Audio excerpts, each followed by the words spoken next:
Ladies and gentlemen, welcome back. Little Yeehaw Truck Simulator. Yeehaw Trucking Company on American Truck Simulator.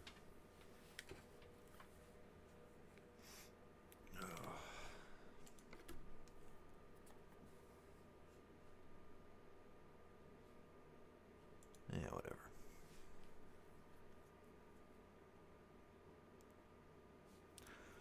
Alright, today we're going to do some more long hauls, try to make a lot of money, get close to that 3 million mark.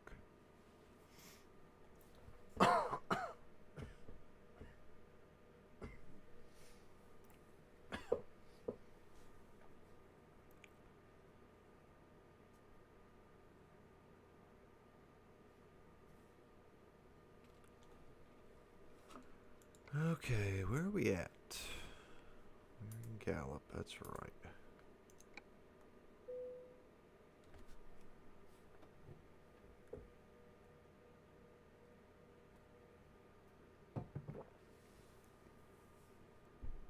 Gallup, New Mexico.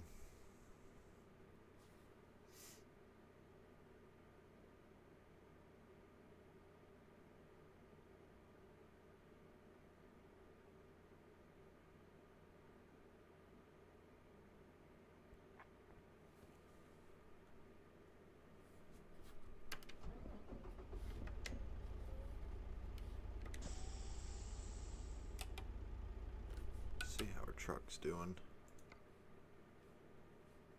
Lampy, wheels got a little bit of wear, but I ain't too worried about it.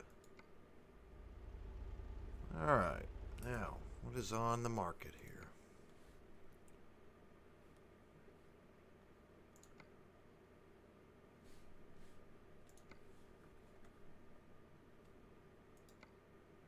Whoa, boy, 120, yep, doing it. It's a heavy cargo, though. Oh, how much is it weigh? 119,000 pounds. Oh, Lord. Oh, man.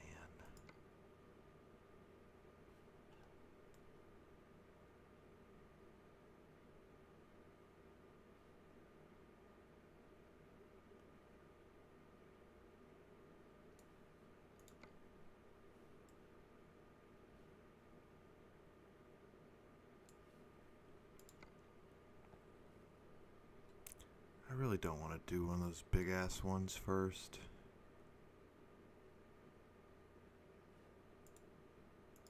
Let's just go price.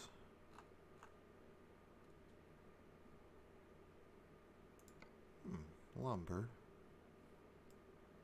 Oh, it's not worth it though.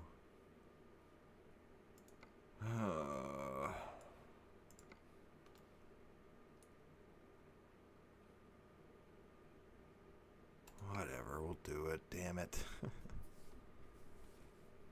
gonna take forever being that heavy.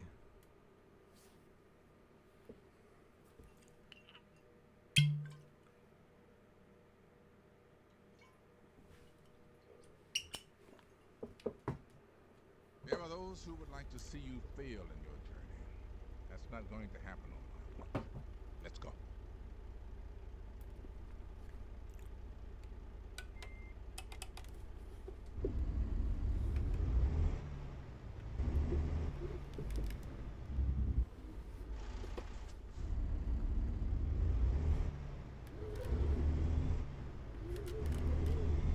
Keep left. And then turn left.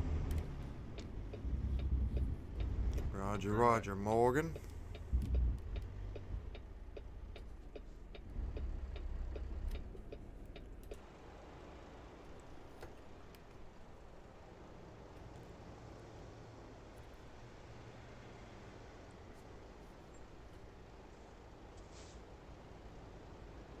That beautiful truck.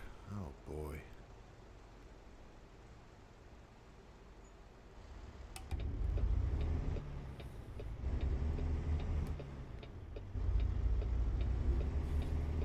In 0.1 miles, turn left. Turn left.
Let's get a little bit of music action.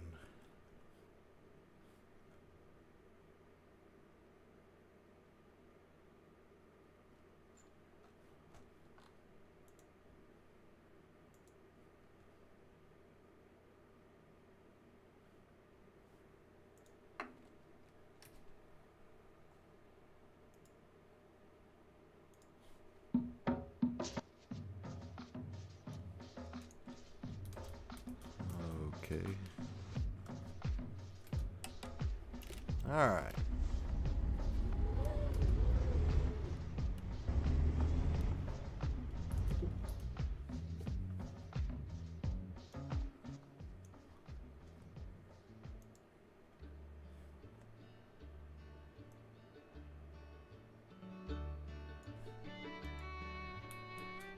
Yeah, that's what we're talking about.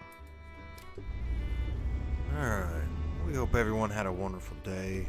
We were on day 3 of quarantine. Hopefully get my test results back tomorrow.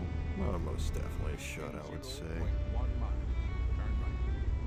Feel okay other than congestion, slight cough, but luckily we got the vaccination, which, hell, I'd hope we hauled them all over the damn western United States. We should have got one.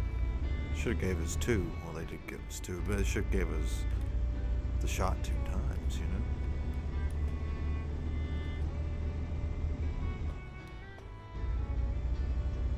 Now this is driving music. Alright. We got 1,398 miles. Gonna sleep another 5 hours. So one thing I've been playing this game on and off since like 2016. And at the bottom on the right where it says next rest stop in, I always thought that just meant, oh, the next rest stop, the next place you can pull off and, you know, a state sanctioned rest stop. No, that's our sleep, idiot. Dumbass. Oh, left. Sorry, Morgan. I was ranting.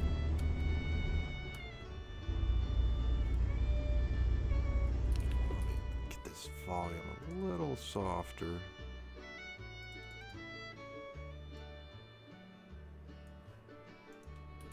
Oh, that's beautiful. Hell yeah.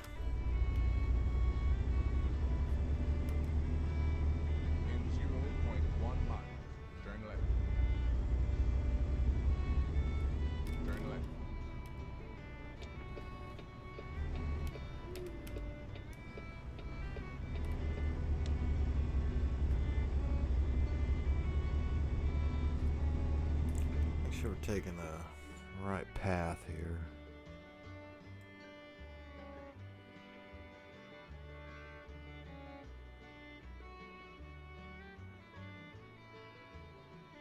Is this state highway? Yeah. Oh. I'd rather just take 40. Over to 58, then all the way up 5. Yeah, you know what? We're doing that.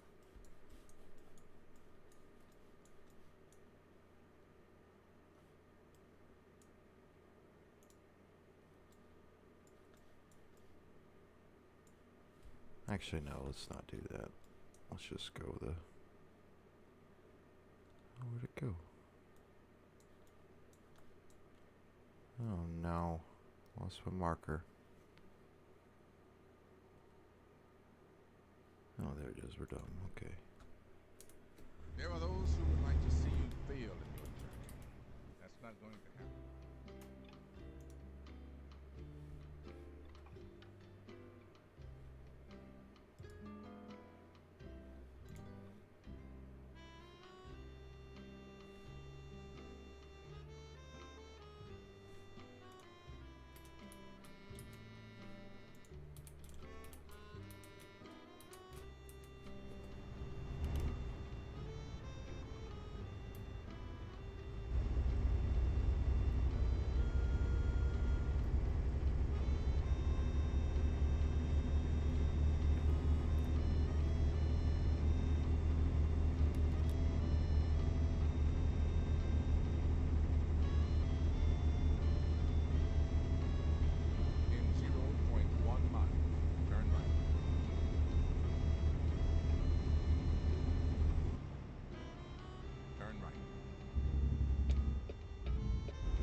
one thing I hate about YouTube audio libraries. It doesn't automatically go to the next one.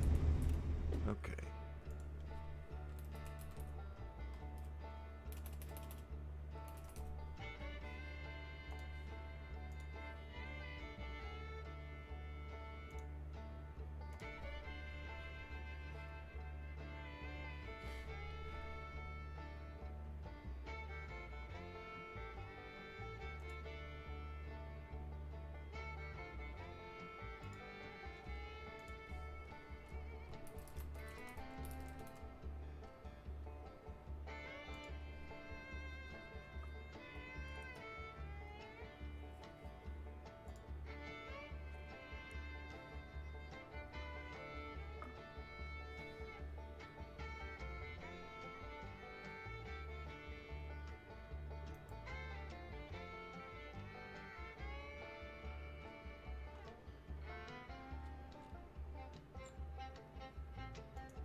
There we go. Okay, should be good now.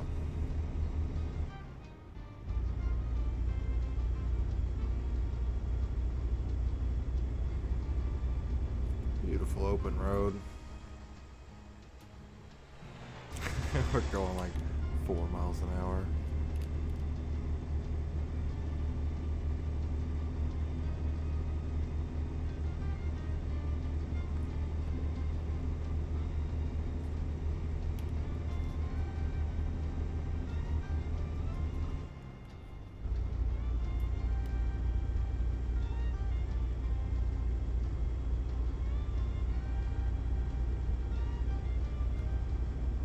Sorry, car.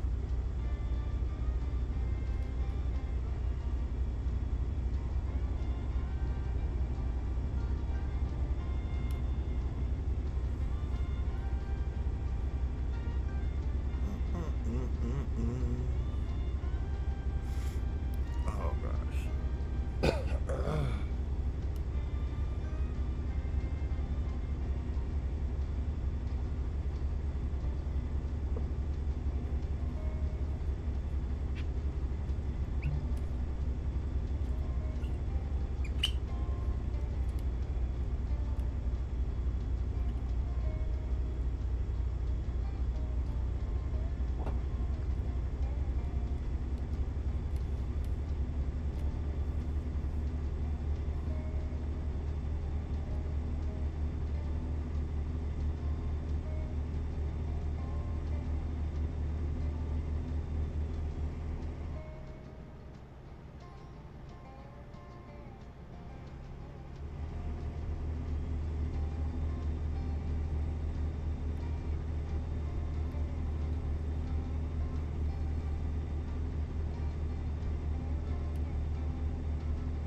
Sorry, car. I'm trying to like pay attention to 10 different things, and you're like number 10.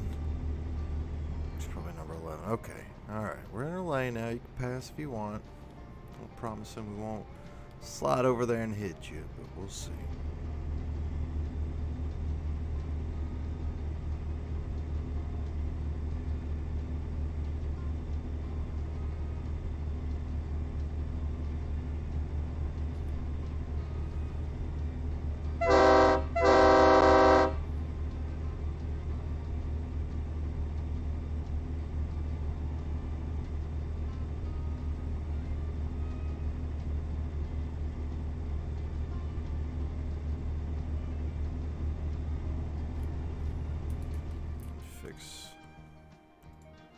Cane volume real quick. Boom, boom, boom.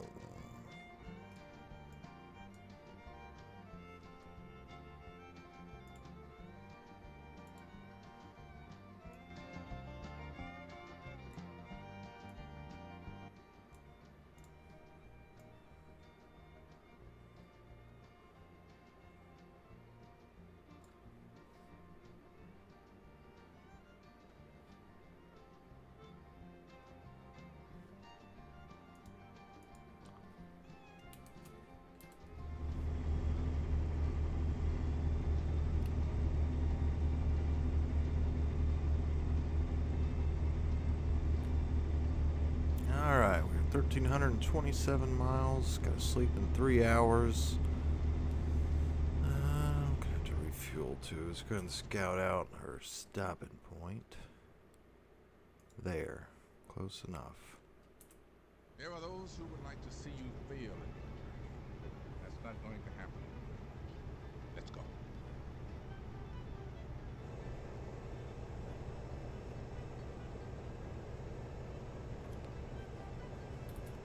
God dang it.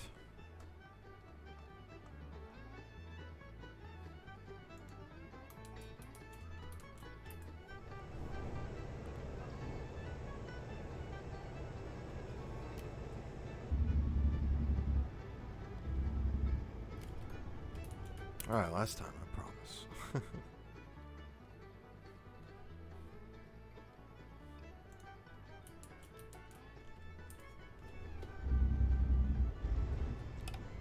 Go, asshole.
Keep left. And then turn left. Turn left.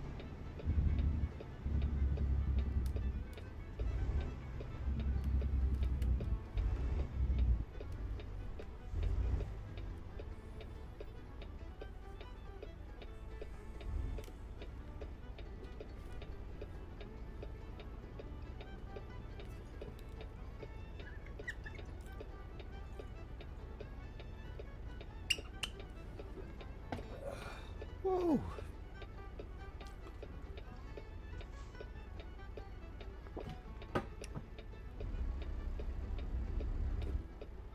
Oh, come on. It's my turn.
16 miles to we're stopping to fill up and rest.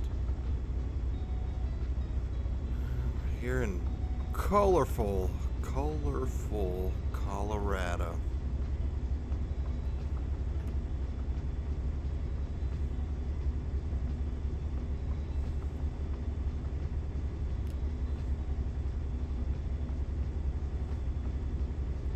Uh-oh. Continue straight.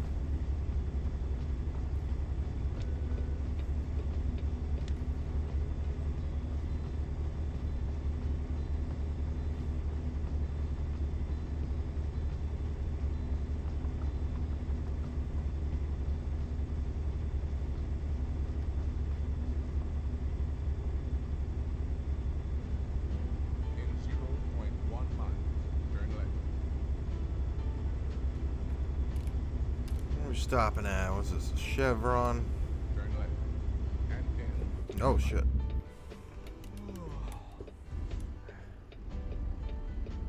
Oh, not good. Sorry, Morgan. We wanted to listen. Sorry, Mr. State Trooper. Turn right.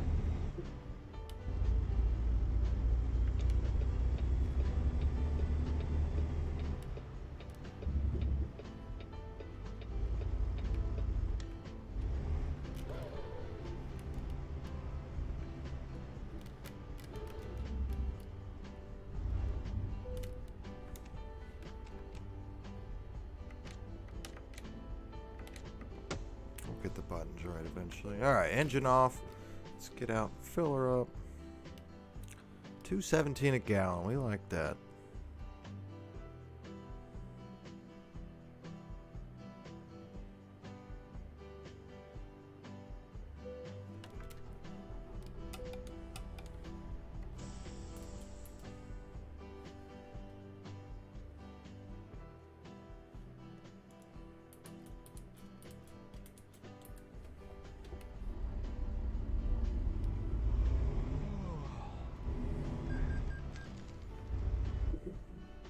Yep, exactly what I was worried was going to happen.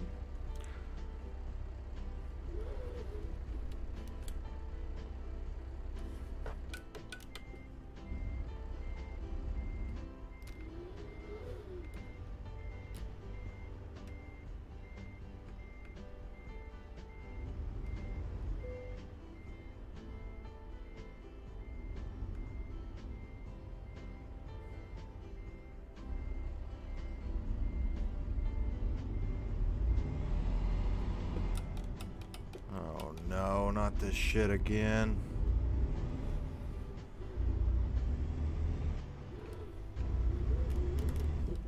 Well, got further that time.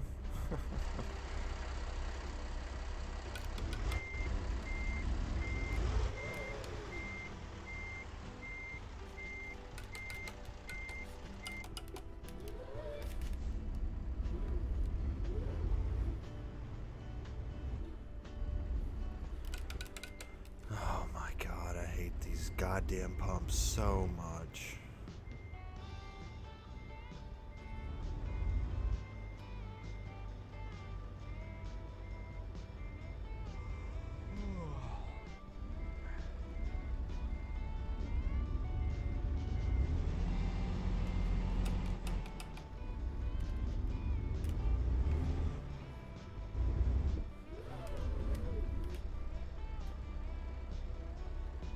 Oh my god.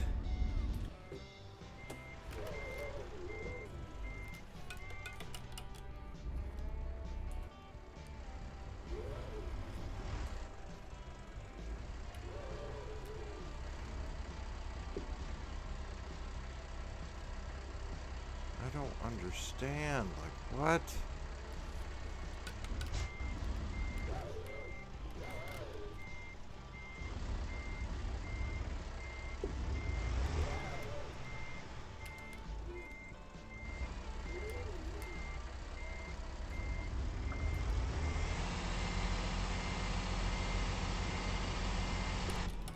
Definitely gonna damage your trailer like that. Well, guess we're stuck here forever. Oh. We did it! Hell yeah, we did it. Alright. That was the longest night of my life. God, I always get stuck everywhere in these damn trailers. I hate them.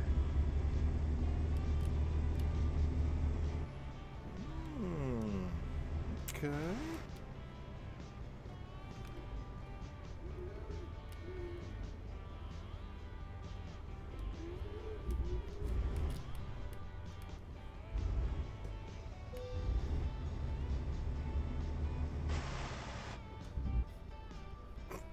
Yeah, sure, we'll just park here.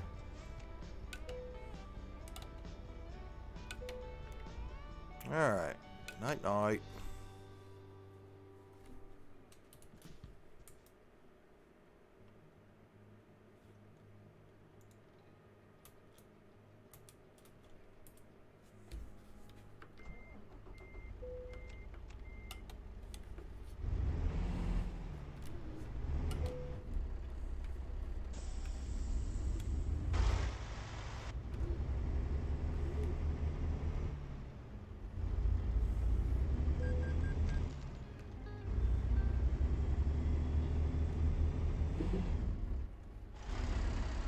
What?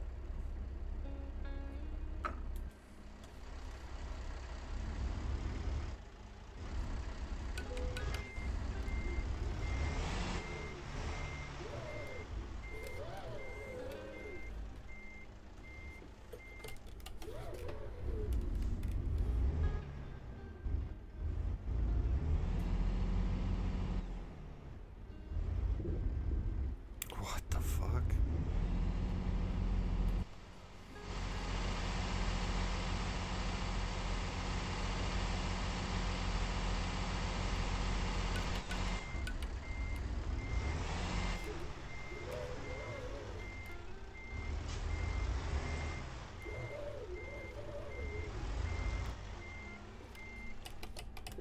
Oh man, why does every trip always start with a goddamn disaster?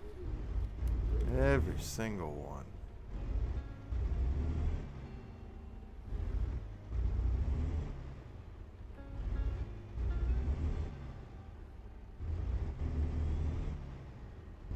There we go. That was the longest night of my life. Make a U-turn. Let's keep our enemies guessing.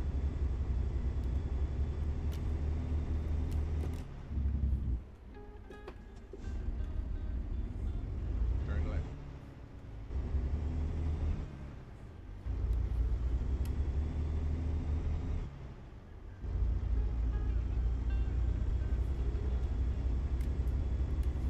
In 0.1 mile.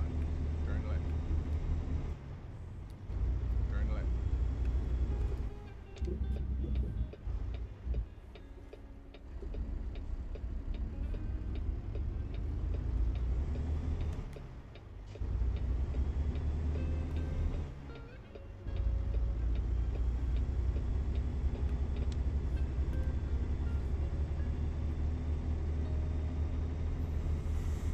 Okay. Back on the road. 1,200. We've gone like 100 miles. Holy hell. Alright, be right back. I'm gonna grab a drink real quick.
Alright.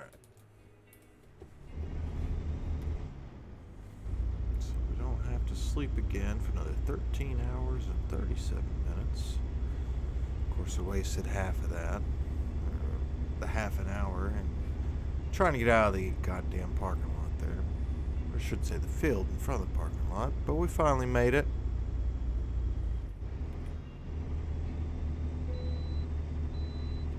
Oh, thank you. Don't have to pull into that damn wasted. I think it's the first time we've ever been able to bypass this one.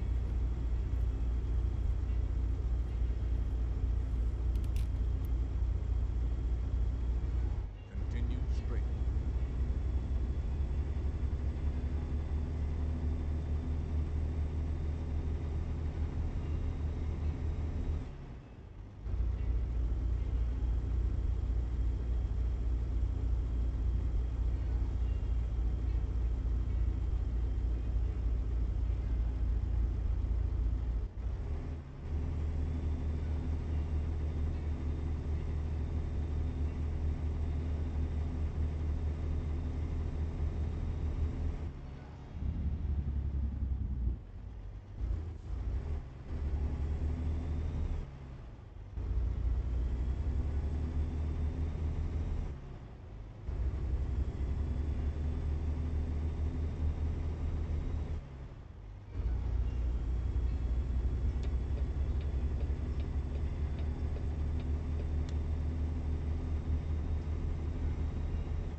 Oh, we're up to 69,896 miles on AMP here.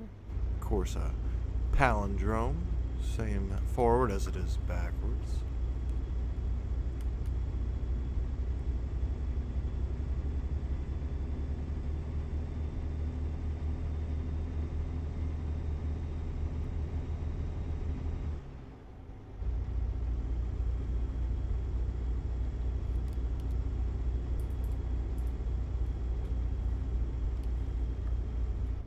Center cruise control here so we can just focus on the road.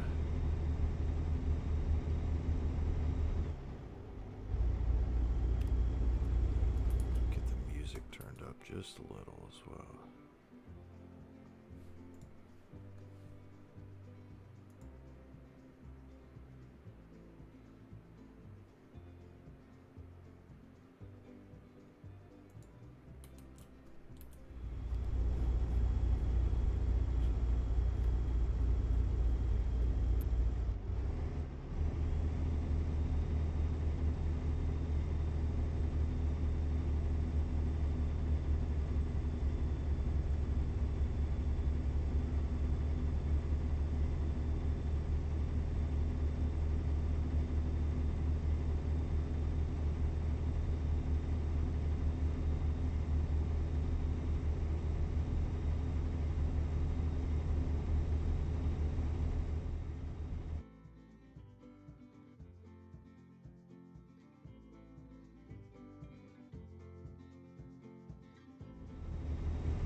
Continue straight.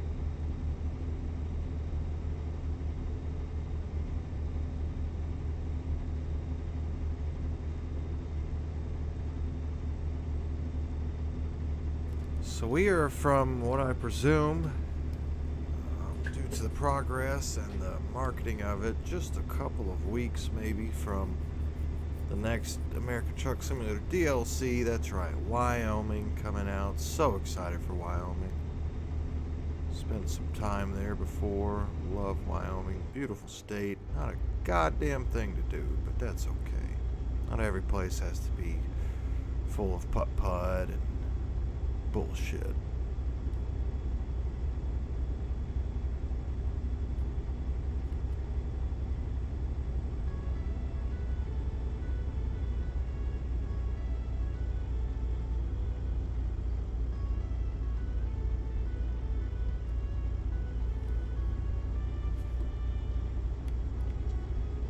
What time are we looking at here? Alright, it's 12:23 in the evening. Entering the great state of Utah, our headquarters state. Got two garages there, one in Moab, one in Vernal. home of the Skinwalker Ranch. Yeehaw Trucking Company, official trucking company of the Skinwalker Ranch. Yeah, whatever, buddy. We see you.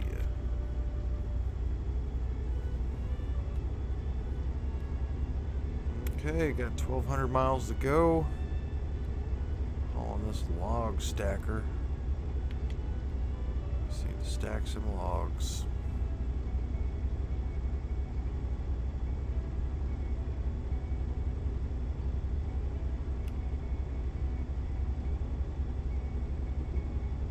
Continue straight.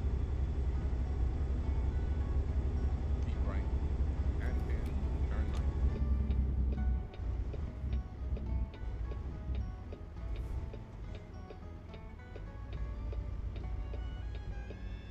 Turn right. We're turning, Morgan.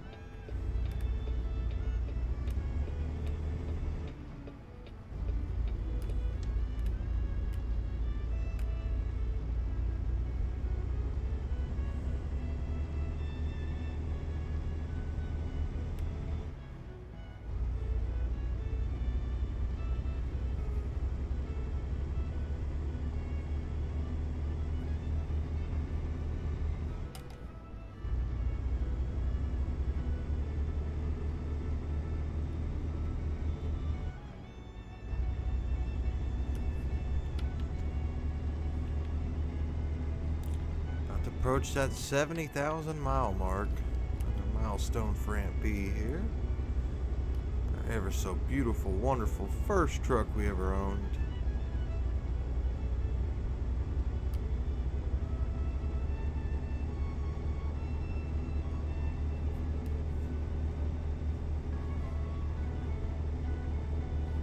Boom, boom, ba-down, down, boom, boom, boom.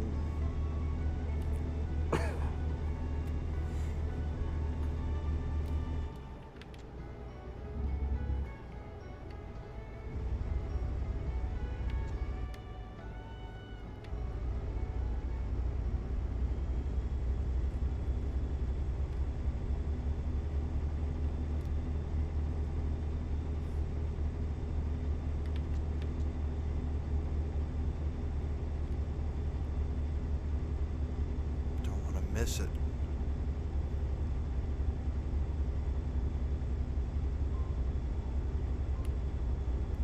To go, 13.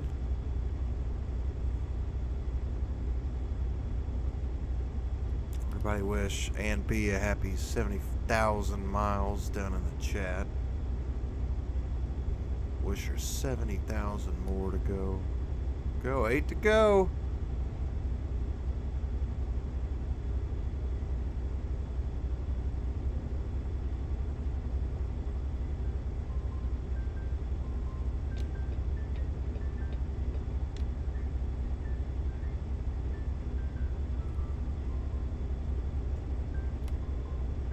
And hell yeah, Aunt B, good job. 70,000 miles driven in the big rig here. Gotta get that cruise set. And of course we're going through a damn, what is this, Moab? Well, it sure is. We're almost home. There's our headquarters. There's our most visited truck station there, or repair station. That headquarters, man, that was our headquarters for the longest time.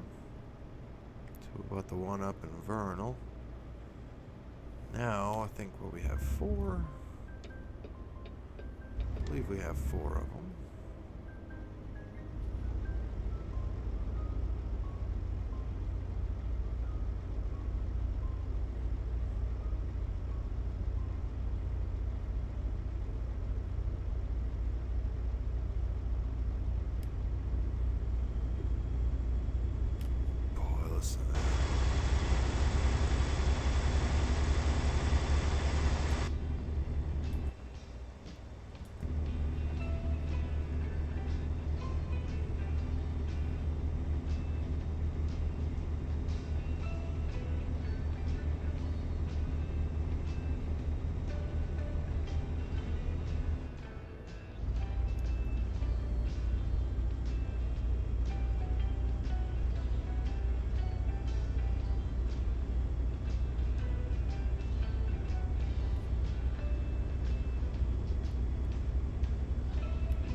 I always hated that bridge. Worst bridge ever. Or not bridge, some bridge. Was it bridge? Yeah, I guess it was. But that little hump in the barrier coming out, especially when that like truck was next to us. Oh, it was scary. Oh no.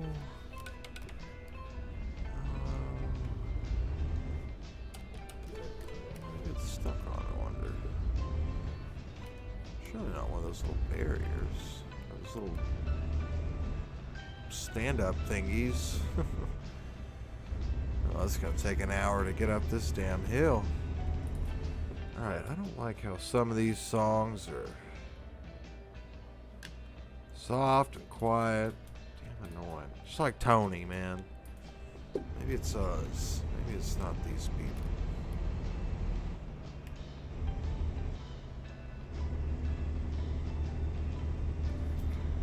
Alright, got 1% trailer damage. Luckily, the cargo is still intact. That big ass log stacker.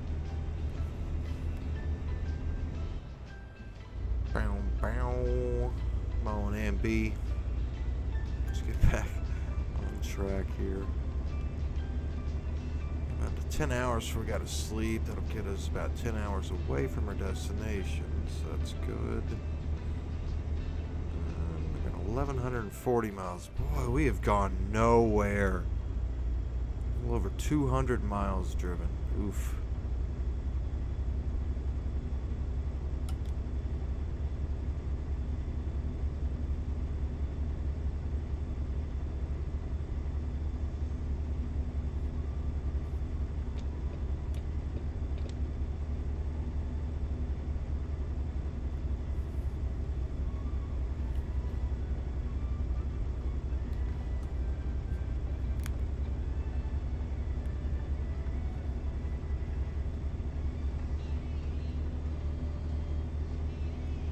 You.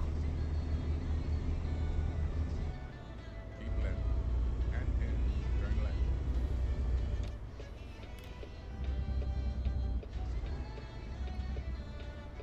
Turn left.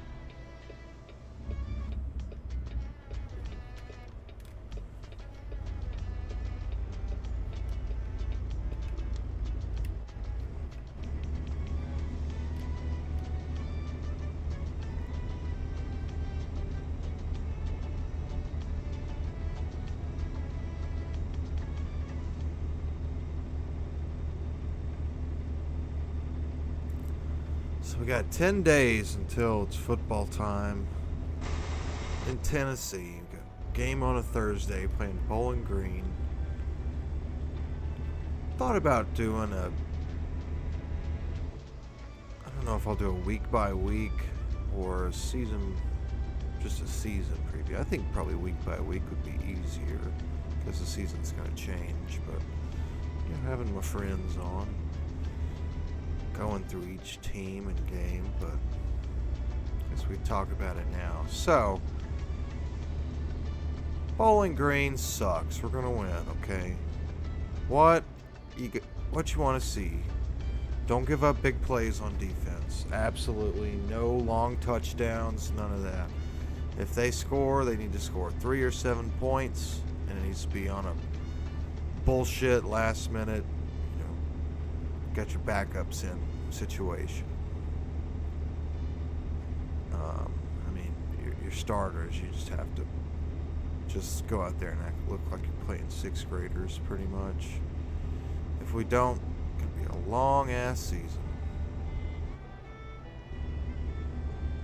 Keep right. Offense. Exit right. Well, if we believe what we were told about wide receivers not developing as much. I'm excited about the running backs. I'm not worried about wide receivers, but it's kind of like a crazy new scheme and stuff they gotta learn, so give them time. Quarterback, not worried. Really not worried about offense. Like, just go out there and be good. Like, just score some points, and against the people, against the teams that matter. Like, stop scoring 70 against these damn FCS opponents. against our lower tier Division 1 opponents and score against the Georgias and the Alabamas and all of them.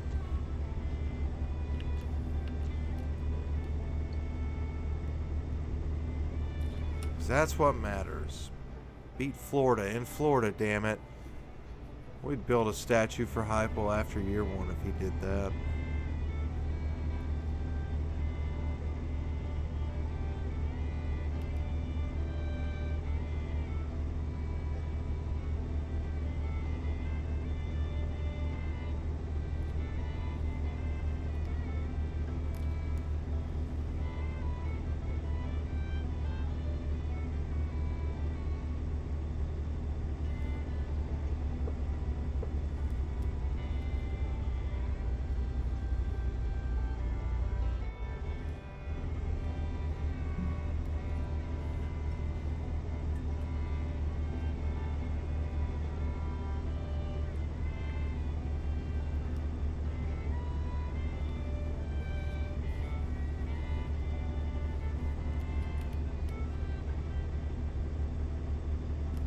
Pull up a schedule here.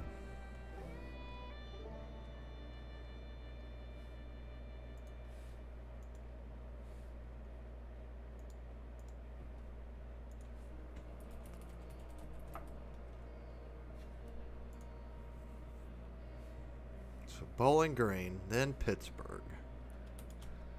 I mean, it's an interesting matchup. You know, it's a matchup that I like to see. I like to play more of these not mid-major, but, you know, major programs. Not top tier, but well-known, solid program. Like to see those games.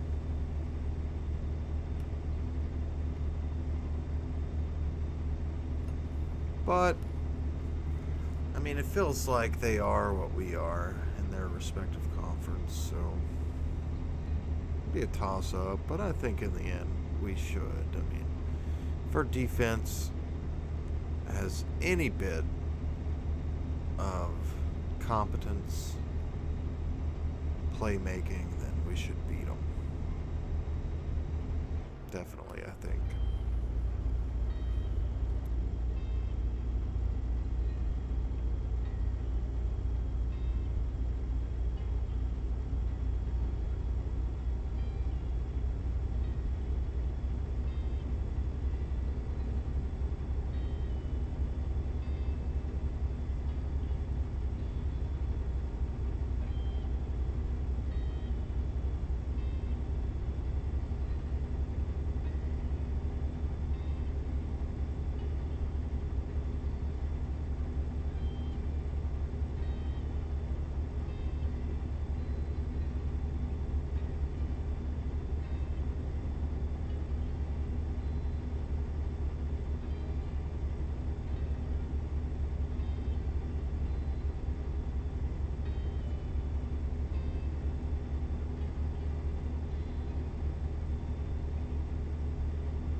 About to that 1,000-mile mark. Finally, feels like we've been on the road forever. We've gone about 300 miles, so got another 8 hours where we have to sleep.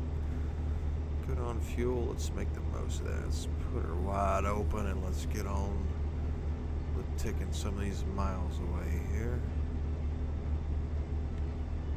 Is that a cop? No. Okay, we're good. Luckily not had to stop at a way station yet. Hopefully our luck continues. Now here in Utah we won't have to, I don't believe.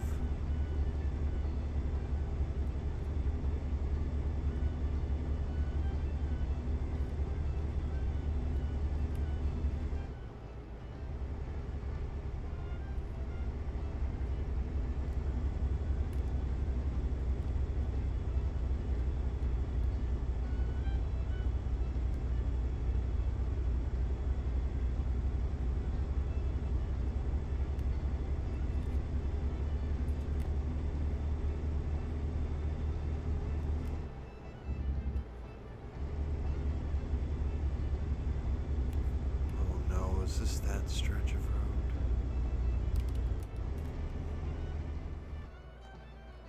Okay, not too bad. Okay, we're good.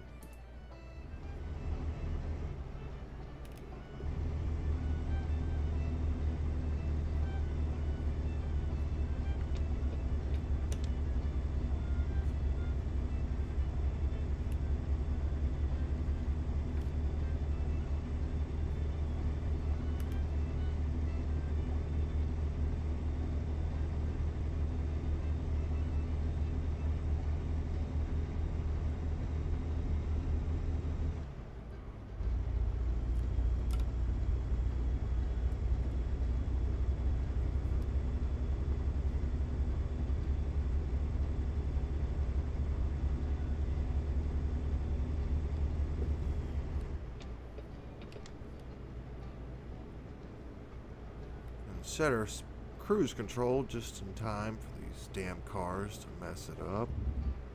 Love it.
Turn.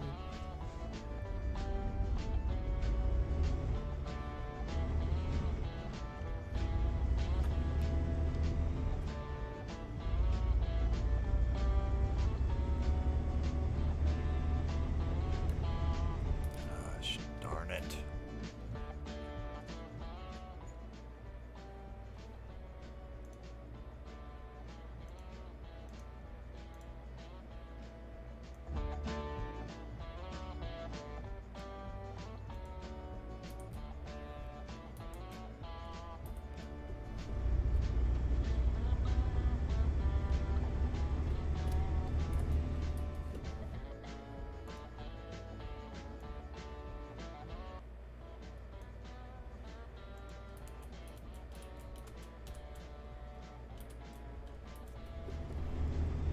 There we go.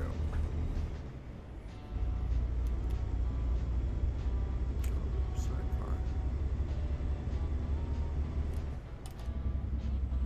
Continue straight. McDonald's at breakfast time. It's the late night menu. Should you pull in? Sorry, but we're cash only right now. Ugh. Bow. Wow, wow, wow, wow, wow, wow, wow, wow, wow. Boom, boom, boom, boom, boom, boom, boom, boom, boom.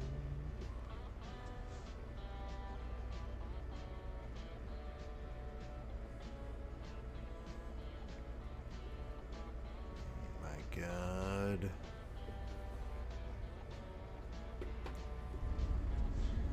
Here we go. Is there anywhere we can get on the interstate at? Okay, we're about to up here. Thank God. Tired of these state highways going through these little towns. Oh, that was... I think after this one,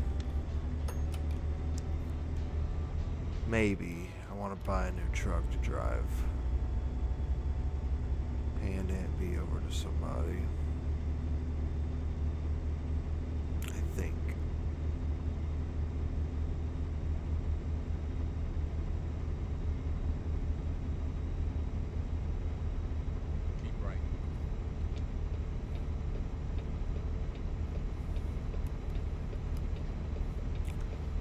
Plus, we're not really going anywhere on these state highways, so thank God we're getting this interstate.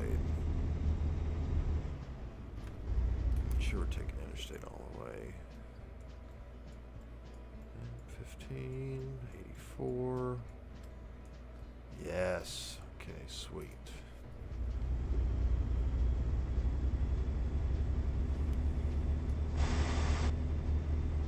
Looking on sleep. Got another 6 hours to go. Up to almost $2.5 million, folks. Oh my gosh. Oh my gosh. Plus, how much is ours worth? 128. So I think we'll definitely hit that 250 by the time we get there. Oh yeah, for sure. After our next sleep, we should get there. So boy, we're marching ever so closely to $3 million in the bank. I don't know. Should we wait till 5 till when we just start ruling the entire western U.S.? Like, just buy up everything and buy a bunch of trucks. Have just a fleet. Get those Mia trucks. Get the fleet of Mia trucks out there. Fleet of Mia.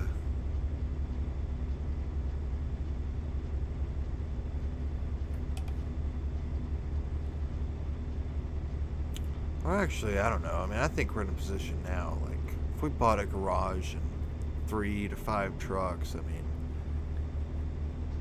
it's not even $1 million, so.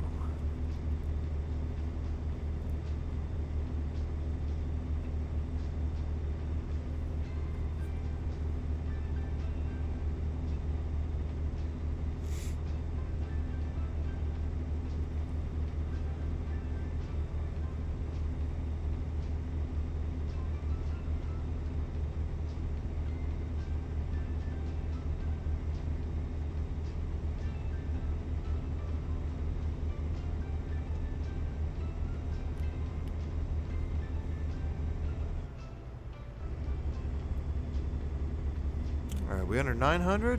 Oh my god, we are going nowhere. Like, we're Scooby-Doo running in place right now. What in the hell is going on?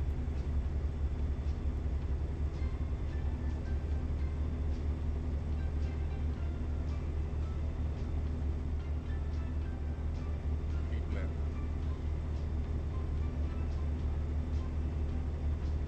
Alright. Speed limit 70, we're up to 61, 60. Come on now, come on, hippie. Oh yeah, level it off. Wide open, let's go, baby. Get that speed up.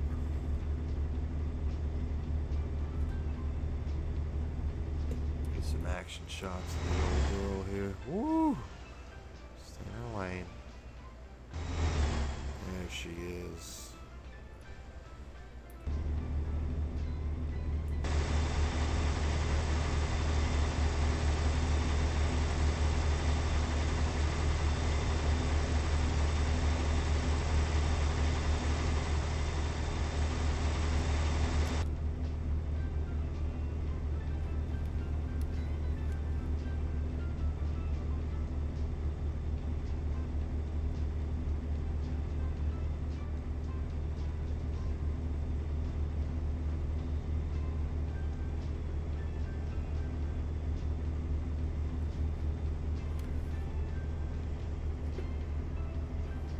Let's just set it at 65. I mean, we'll set it at 70, but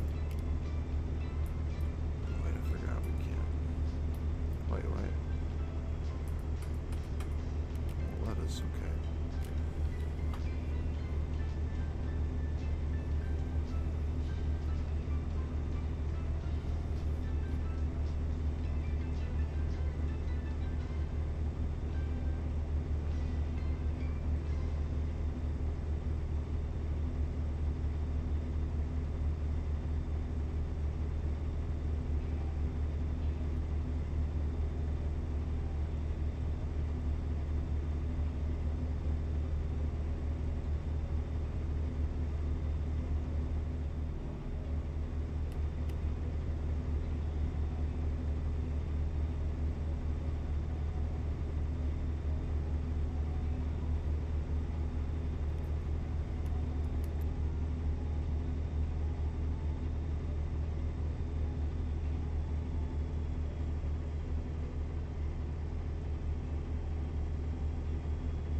Set on the right. Yeah, what? I don't know. Alright. Let's pull in here for our first way stop. Oh gosh, what are we doing, idiots? Y'all not read a damn sign? Freaking morons, man. That was the longest night of my life. 869 to go. Okay, we're good.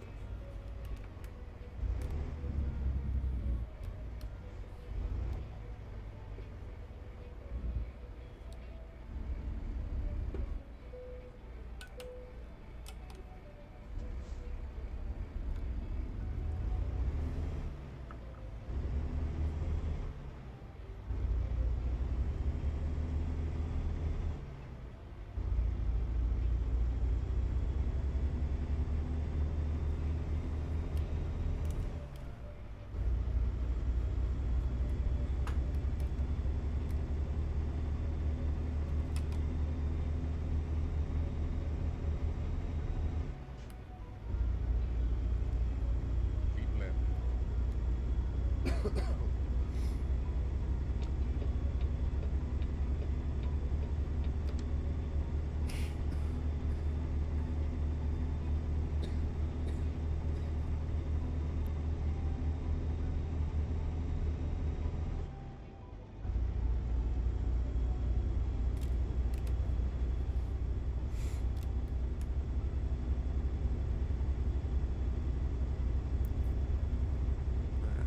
About 850 miles to go. Got about, what, 400, 500? About 500 miles down.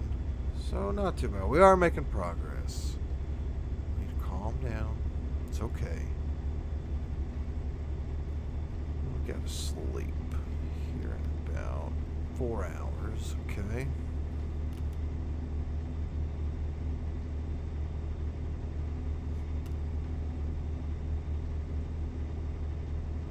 Putting Tony on. We listen to Tony today, but we can. Let's put a little Tony on.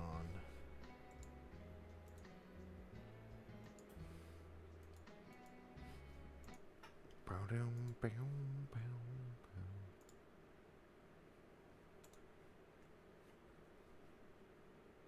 bow. Volume warning.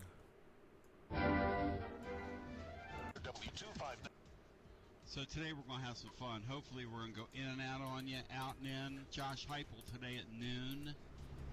It's all ahead. We're going to do a football download here coming up. Turn him up just a little. And I'm going to ask you an age-old question today that we're going to kick around.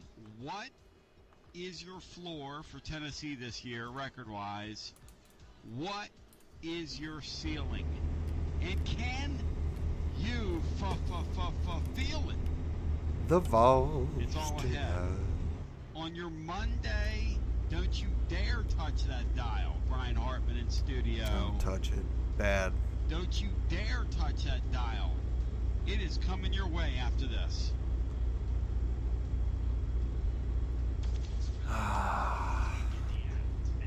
I hate to say it, but I'm starting to feel like Tony show had become appointment radio, and now we're gonna take it is higher. a snake oil salesman. I'm not real sure about this. Are you sure you want to do it? Knoxville News Sentinel lead columnist John Adams joins us every Thursday with your Tony Basilio cast and crew. Tony, I'm not real sure about this. I mean, are you sure you want to do this? Presented by our friends He's a snake at oil Seniors Helping salesman. Seniors. Every Thursday from 11 But he's to gotta 1, be. we're joined Tony'd by be John great at Adams Twitch. as he imparts He'd be a his great wit and streamer. wisdom to the masses, unfiltered and unapologetic. I want to know the story of why he's kind of like the exile of You've got to tune in Knoxville Thursdays sports to see what's journalist. going to happen on your Tony He Basilio never goes show to as press John conferences Adams or joins the anything. team Why? Every Thursday, presented by Seniors Helping Seniors. Online at seniorshelpingseniors.com. John, are you really sure you're going to do this? Tony Basilio here from my good friend Marcos Garza in your Garza Law Firm. Pretty jacked up that it's football time in Tennessee. I mean, I How about enjoy you? it, Well, I still have word of a troubling development and what we can do about it. But Because he- carpetbaggers remain in our area. Out-of-town he has to resort to like pumping up his callers. They're not like, oh yeah, pump them up like that, but like he makes them feel more important than they actually are, so they'll keep calling back, so they'll keep listening, and that's smart. But it's also boring. God, I hate when I hear some of these dumbasses call in and they're just like say the most basic, annoying shit. It's like, why do what? Talk to your wife about that, buddy. Like, yeah, I think this season's gonna come down to quarterback play. Well, shit. Really? Well, no, I think this season's gonna be all about the defense. Oh my God. You know, Tony, I think at the end of the day, whoever scores the most points, I think that's who's going to win the game. Wow. Wow. And Tony says, you know what? That's a great point. Wow. That's a great call. That's a great point. No, it wasn't. Oh, it's just, we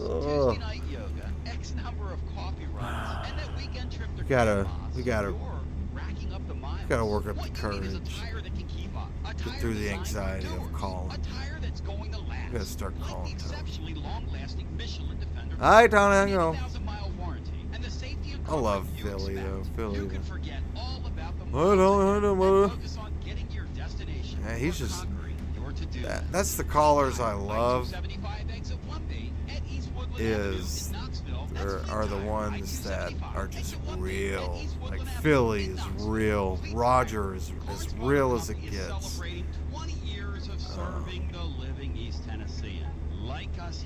I mean, I guess to an extent, Tennessee Lee or Nashville Lee is real, but it's just fucking boring, and I don't give a shit about some random ass line you can make $2 off of.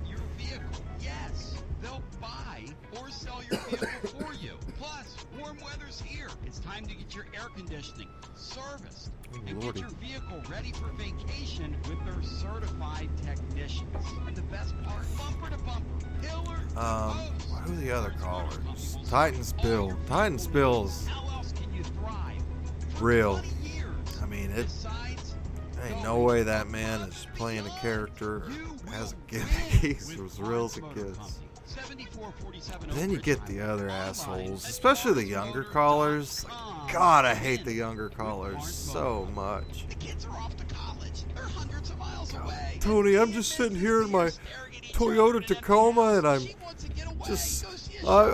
This is a great show, Tony. I tell all my friends, I tweet it out, Tony. This is just great. You're just amazing, and ha ha ha ha ha ha ha ha ha ha. Oh my God. Then they just say, hey, Tony, what do you think about Joe Milton? I mean, that guy's he's just built. Yeah. It's always magnificent.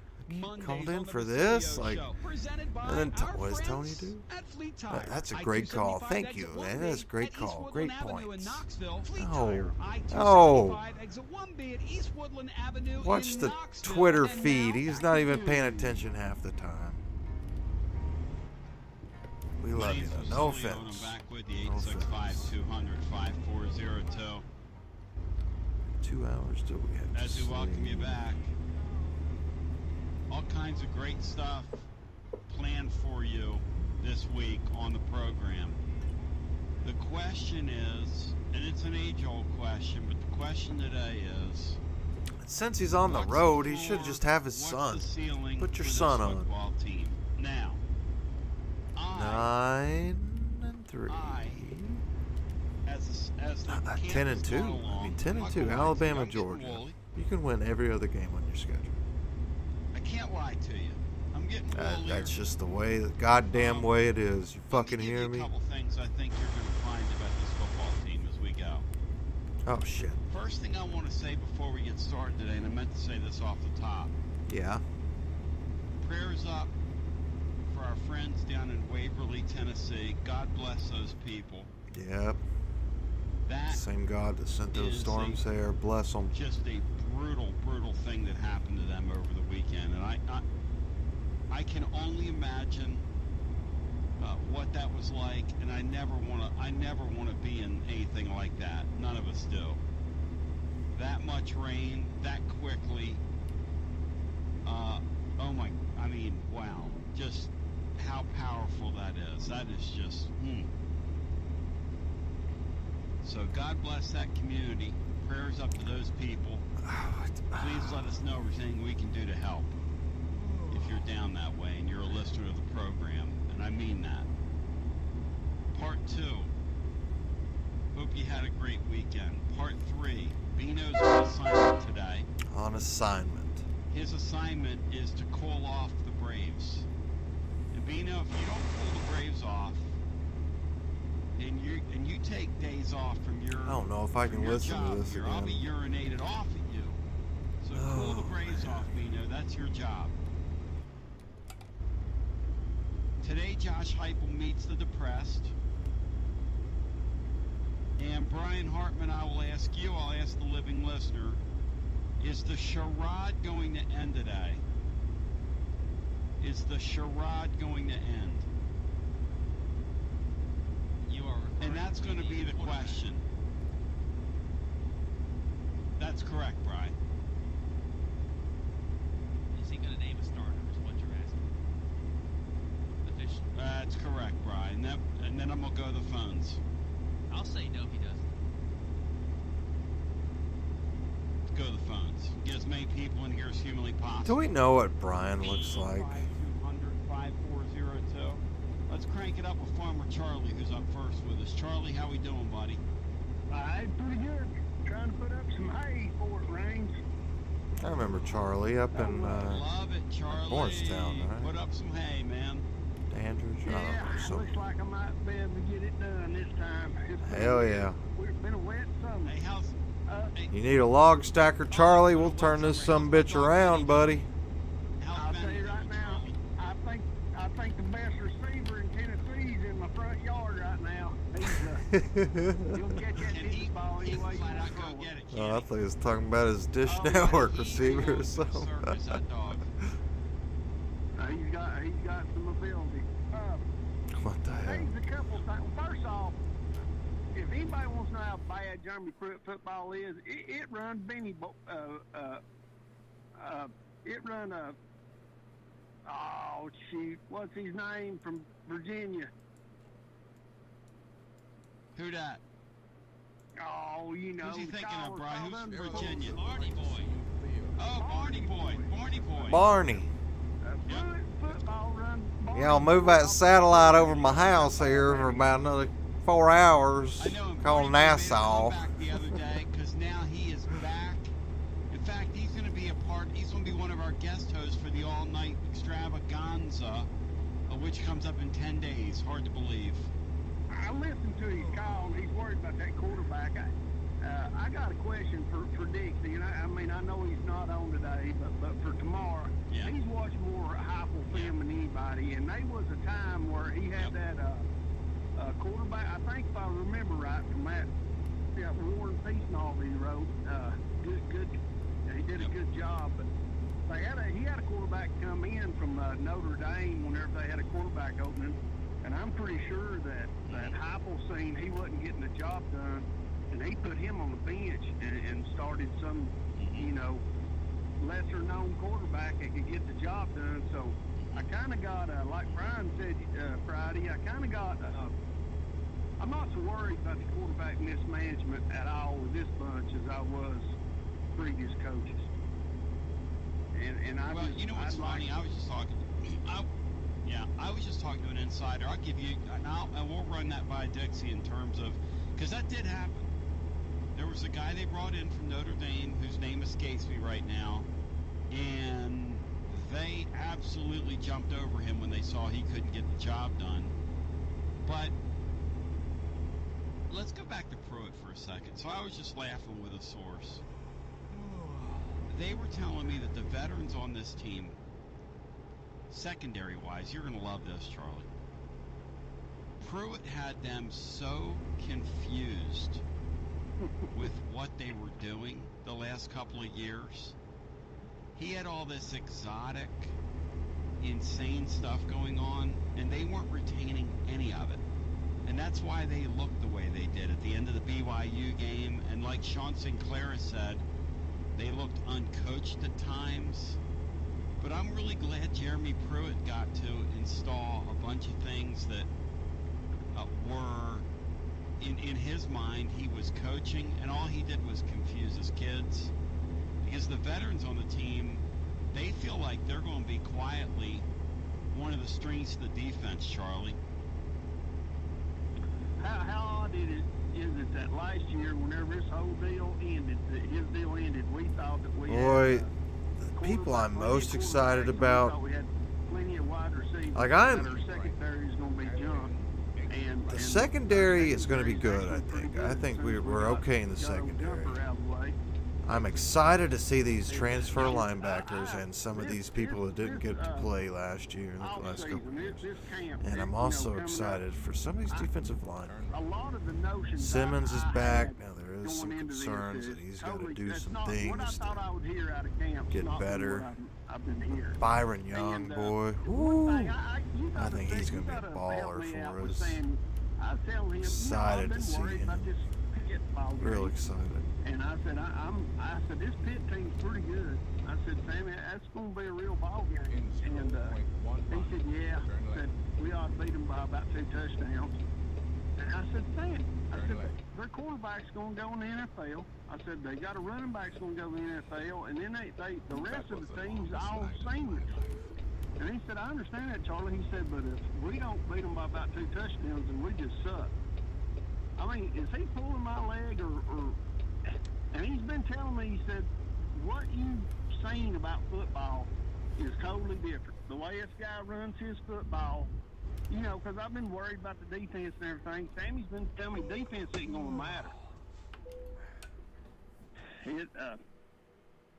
I don't know. No, defense always matters, Charlie. Charlie, come on. Well, that's what I Charlie, defense Yeah, come always on, matters. Charlie. And by the way, the Pitt game is a gigantic game. And by the way, Tennessee's not beating them by 2 touchdowns. They beat them by 2 touchdowns. They have a hell of a team, okay? If you beat that team by 2 touchdowns, you're a lot better than we thought you were. Let's put it that way. The team's not finishing 6-6 if they go out and beat Pittsburgh by 2 touchdowns. I doubt it. I don't know. So, I don't know about that. That'll be a close game. Oh, close. That will be your 7,000 away. We are Texters. definitely going to get close to And it. then it's down to Florida. If Tennessee beats Pittsburgh, they will go to Florida with the wind behind their back and not in their face for once, with an opportunity to get out There it there and knock is. Florida off. That's how big that Pitt game is. Now that we're in this $2,522. cycle and we're 10 days out from Hell this yeah. deal. Let's get back So on the Sammy, road now.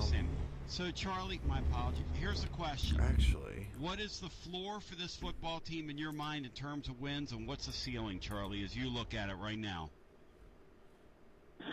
Well, I've been saying 5 and 6.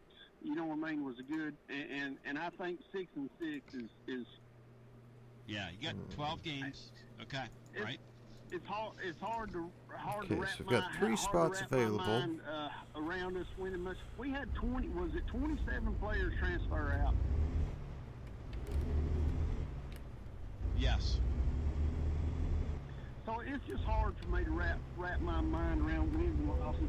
Going out the door, it's almost as hard for me to wrap my mind around that as you talk about uniforms. How Boise State can take blue and orange and make a beautiful uniform out of it, and Florida makes it look like something you'd puke in a garbage can. Go big orange. Orange. Love it. 865-200-5402. Brian, do you have any thoughts before we go back to our phones on our call there with Charlie, and then we'll go back to the phones and get Jake in here? And the question is, floor ceiling. What's your floor? What's your ceiling? Jake. Your thoughts on Oh, this team. I'm going to tell you something. Talking to some people around this deal, Tennessee's secondary could end up, when it's all said and done, being one of the strengths of the team. in terms of the way the veterans in the camp feel, and then what they know about Man, I wish just the Keyshawn buzz Lawrence I'm hadn't hearing left. about some of the newcomers as well back there. They all of a sudden have some numbers, and they don't feel like they're tied in knots like pretzels, where they're going to be back there thinking they're going to be playing football. I mean, this Jeremy Pruitt guy was a bad football coach. No, I know he's got friends and family listening to me and some of his buddies, and y'all were kind of, in love with him. The guy sucked. The guy sucked. No offense. Ryan, your thoughts on Farmer Charlie's call? Do you have any thoughts? Well, if they're 2 touchdowns better than Pittsburgh, that would be like the Cal game in 06, sort of to me. That would have that kind of impact. I think that could spur an 8 or 9 2 win season. touchdowns? I They're mean, not come gonna on. do it. Let's be realistic. Like, what if we're up by 7 late and we I score a can late see touchdown? the Like, ceiling I mean, being no, with it's different feel. Like, the 3 complete touchdowns, high yes. point. 2 touchdowns, As no. good as they're going to do, 8 wins total, not a prediction. The floor should be 5. If they can't beat 5 teams I'm thinking about, then they're in much more dire Great circumstances point, than Brian. we ever want to think about.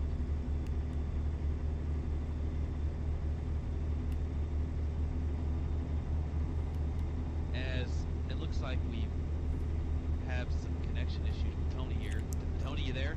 Oh, God. Okay. Just Here we go. All right, Tony, here you we go. there? Yes. Let's go back to our phones and let's get Jake in here. Oh, and remember, yeah. There you go, Brian. We got line 4, but now I'm back on the big rig. We're going to ride this thing today, Brian. Let's ride it. Let's get Jake in here. Jake, welcome in. Hey, guys. How y'all doing this morning? He said, big rig, ride it. Hey, Jake. Morning. I don't know. Hey, first of all, Brian, that was a great write-up in the blog today. And Thank you. It's Thanks been for reading. weird. Yeah, it's been really weird to see how slow the fan base this year has kind of caught on to hype. But I do feel like that worm is starting to turn, and I think it's more than just the fact we're getting close to football season. I do think that the worm is turning in regards to how people are thinking about hype. But as much as it's coming out, what we're hearing in fall camp, how he's so quick to identify a new quarterback, bring his guy in, and not only did he bring his guy in, he looks for all intents and purposes like he's a dude. And so it's getting really, I think people are really starting to come on to hype on it. Yeah, it took a minute, it took longer than we usually do as a fan base, especially for a new coach, but I do think that that's starting to turn. What do y'all think?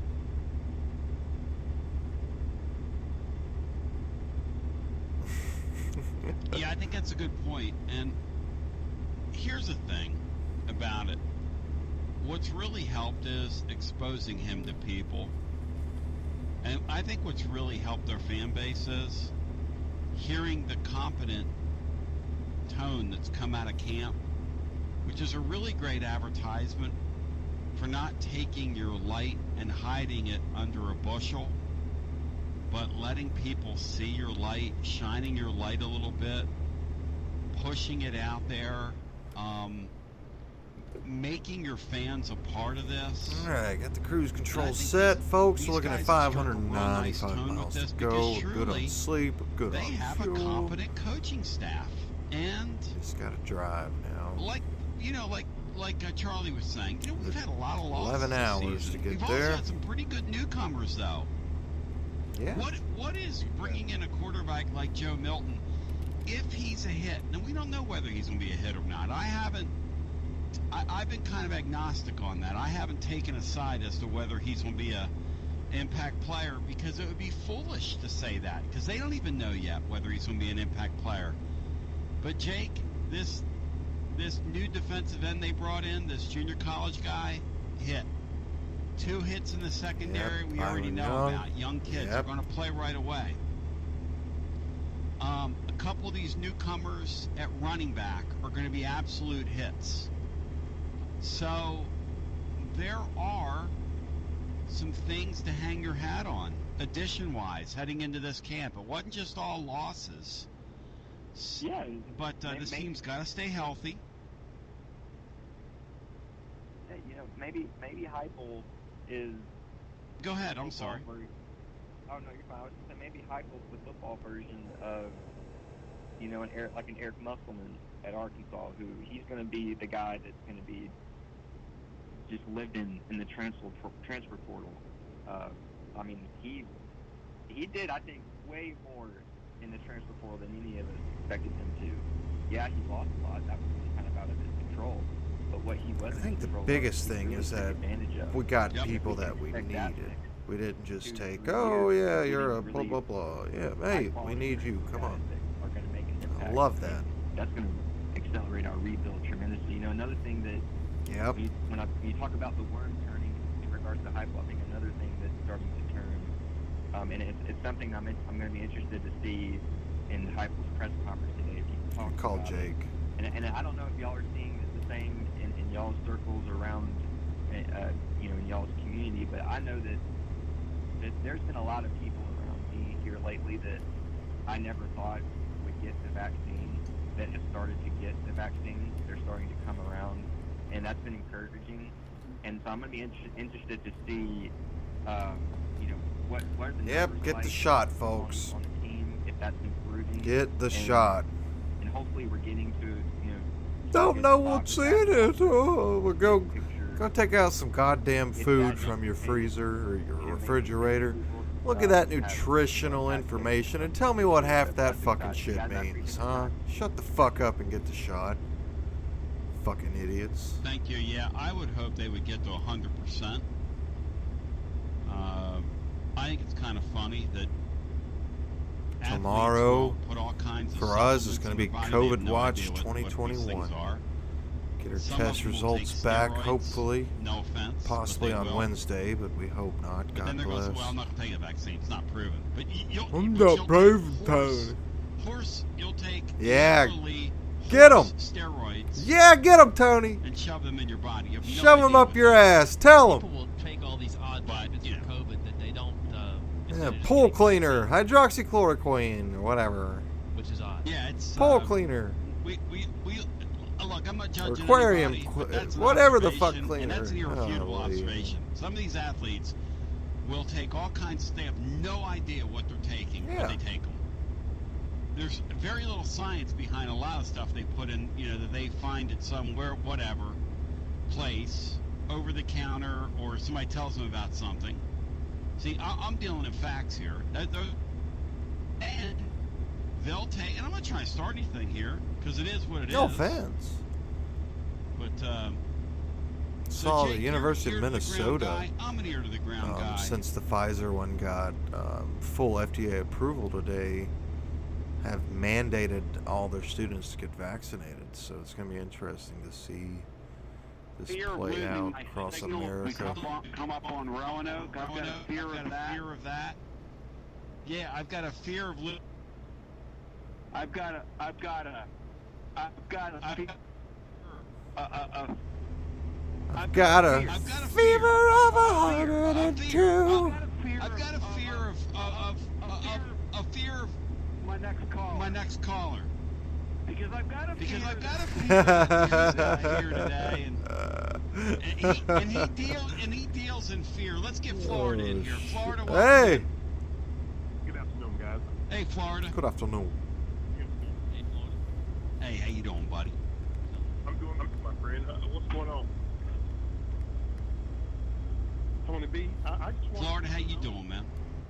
I'm doing great. I just wanted y'all to know, man. Ooh, is this a Right. rock slide? This is going to be a hype season no matter What is what you this? say, about no Oh, matter what okay. anybody I thought says. that This was is going to be a rock good season for people, bro. This Yep. season is going to make or break y'all. Yep. It is. I mean, you got a mobile Yep. quarterback. You got a guy that's Yep. throwing bullets, as y'all say. You got, you know Yep. what I mean? Your receivers are looking good. Everybody's looking What's good. the catch, Florida? But nobody's nervous. Yep. Fuck you. Tony B, you're not nervous?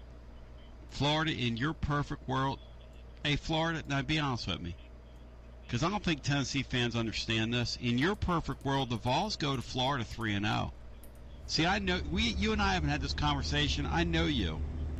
You want Tennessee to go down there 3-0 so it can be like the old days. A lot of people around the league are cheering for the Vols to get relevant again, Because you want that We're game always to have some relevant. teeth to it. How much fun would that be, Florida, if The you and I could balls, talk we're trash always for the next relevant. month? Man, that's what I want, bro. That's what I miss. That's what everybody should be missing, bro. We used to be prime time, brother. Knoxville, Tennessee stopped when Florida and Georgia, Florida and Tennessee Yep. played. It stopped. It's Everybody always was stops. going to that game, Yep. bro. CBS. Not Millions of anymore, people but it watch. used to always That's what stop. I miss, Yep. man. I'm calling her messing with everybody. Yep. I like messing with you, Tony B. But that's just the facts, bro. When you get out there and you see Yep. that hype, and you know what? People are. I'm ready. Man, this COVID stuff Oh. just knocks everything out, bro. It knocks everything out, man. Nobody's excited Curious anymore. to see if it's gonna My boy Brian, you know what? He's even scared. gonna lead to Nobody's more saying shit it. this He's season. scared, Looks though, Brian. likely, And he's got, sadly. he's Florida, within 8 days. Florida, here's, and, yep. You got me pumped A right lot now. of schools will Pump. start P-U-M-P, to pump. change that full Mad is stadium. scared. Everybody's scared, bro, because we don't Capacity know. rule We're here talking soon. about a different That's caliber just of my kid that's thoughts, playing though. college football now. And you know what? We just have to wait and see. Yep. Wait and see, Tony. Look here, I told you I was going to call you every day. Until, You're dealing in facts right now. Yeah, that's all I ever deal in fact. You don't believe some of them. Yep, you're But, dealing in that's all facts. I ever try to be. That's all I ever try to be. And like I said, when you have that 3 a.m. thing, I'm going to be right up on the phone. Calling too, you, baby. and I'll if be I right can here call with back, you. I'm going to call you back. I'm going to be there. We're gonna Tony. call in. Now, Florida, I will say this to you. What is the hair cutting place that you were giving a shout out to the other day? I want to give them a shout out today. It's called House of Fades. His name is Wes Adams, bro. He cuts some hair like you never. House you of probably need to go over Fades. and get a haircut, Tony B. Yours is hanging down your back. You need to go get a haircut. Yep. But, listen, he wants you to do a podcast out of there. Could bro. they take care of me? House of Fades. Could they shave my neck for me, you think? Give me a good neck shaving? He gonna need a standard to do it, Tony. But I guarantee you, he can do it. I guarantee you. A sander. Oh Lord. Yeah, you know, like on Martin when he doing that lady's feet. I need some lines. Yeah. Yeah, well, yeah, he can hook you up, bro. Nice, good. I need some lines, man. Yeah, he got you, Tony. Yeah. He gonna take care of you, bro. House of Fades, Wes Adams, good. He cut my hair every 2 weeks, bro. I've always liked, I love it, man. I'd like to get some cleaning in my hair. I'd like to do like a arrowhead or something. Man, yeah, you can get an arrowhead or 459 you do miles. all of that stuff, man. Anything you need, go around. He'll take care of you, bro. Go around. He'll take care of you, Tony, no doubt, bro. But look here, bro.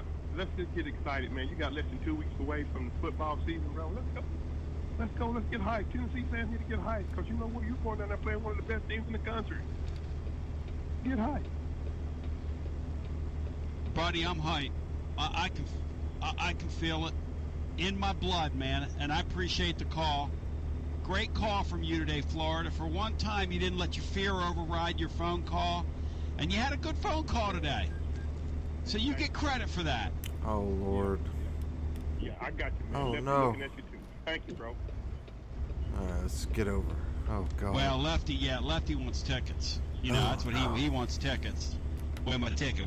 Okay, cargo's still good. We're good. Whew. For Josh Heupel at noon. Get hype on your Basilio show as we continue after this.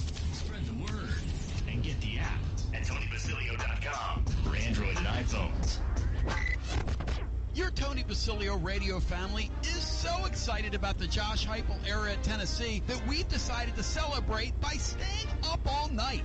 What more would you expect from the show of record in volunteer country? Our entire cast and crew is on deck, ringing in the new era with a special all-night marathon edition of Garza Law Tennessee football, fifth quarter immediately following Tennessee and Bowling Green. As soon as Tennessee and Bowling Green goes final, we're up all night celebrating the rebirth of Tennessee football with you. So stay with us all night until the following day's Tony Basilio show.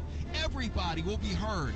No holds or callers will be barred. Thursday, September 2nd into Friday, September 3rd. Stay up with us. We celebrate a new era of Tennessee football. Tennessee football up all night. Presented by Marcos Garza and your Garza Law Firm. Online at GarzaLaw.com. Smoothie King. Do something great for yourself at Smoothie King. Performance Medicine. Perform your best with Performance Medicine. Miller Lite We and Alumni pledge Hall. our And the loyalty best on-air team in America forever on the and best postgame ever, show backing ever heard, our serving the football greatest fan team, base on God's green earth. faltering Let's celebrate never. another Cheer Tennessee and football fight season with after the all Bowling of your Green might game. for It's 10 Tennessee a all Niagara sea. Falls.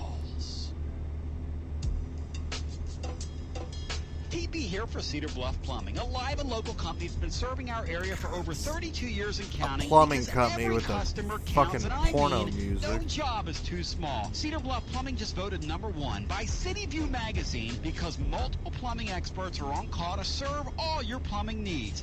Chances are there'll be a plumber in your area when you call, and they won't send some salesman Chris, to you your house. here? You're going to get a high-character, trustworthy, highly trained plumber who will serve you. Not like some of these guys that look like they came off the set of America's Most Wanted. Cedar Bluff Plumbing is Basilio tested and approved and will go the extra mile for you because Chucky Mack is a servant of the people and my consigliere to the throne. Celebrating look at over that 32 sky. years of serving living volunteers. Cedar Bluff Plumbing. Call 588-4448. That's 588-4448. Cedar Bluff Plumbing.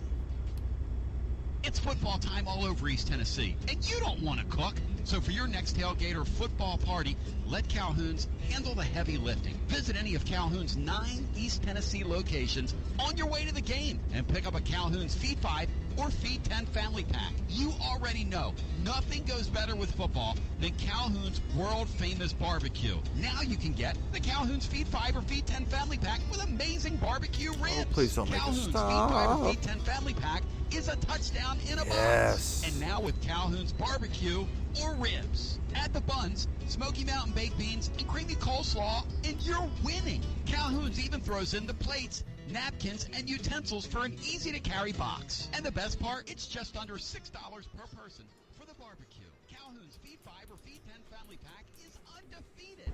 And now with ribs. And brisket available on Wednesdays. Call ahead and order online or from our convenient app, and we'll have it ready and waiting. The Feed 5 and Feed 10 family pack from Calhoun's. Oh my god, this volume shit is annoying. Calhoun's. Eat local. Here we are Good. making fun of Tony. Tony Basilio here from my good friend Marcos Garza and your Garza Law Firm. Pretty jacked up that it's football time in Tennessee. It's How about football you? I time still have work in to trouble about what to Tennessee. do about it, because carpetbaggers remain in our area. Out-of-town law firms, carpetbaggers, have been swarming in the East Tennessee lately. Firms from Memphis, Chattanooga, Birmingham, they've stormed into our area. You've seen the ads on television. You've heard some of these new ads that are popping up on radio. Let me ask you a question. Wouldn't you rather do business with somebody that's live and local, a local law firm? You know, a true neighbor. Marcos Garza and my friends at your Garza Law Firm are exactly that. These are your neighbors, your friends, our neighbors and friends. Support local causes year-round. Marcos Garza and the Garza Law Firm, always there for me when I have a need.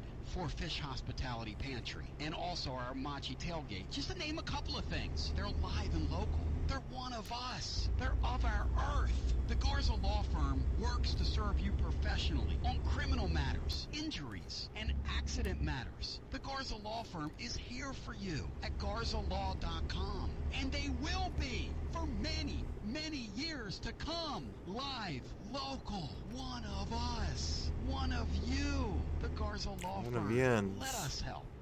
Basilio for Smoothie King. And look who's showing up at Smoothie King these days. It's God. TK Jr., the dynamic duo, looking better than ever.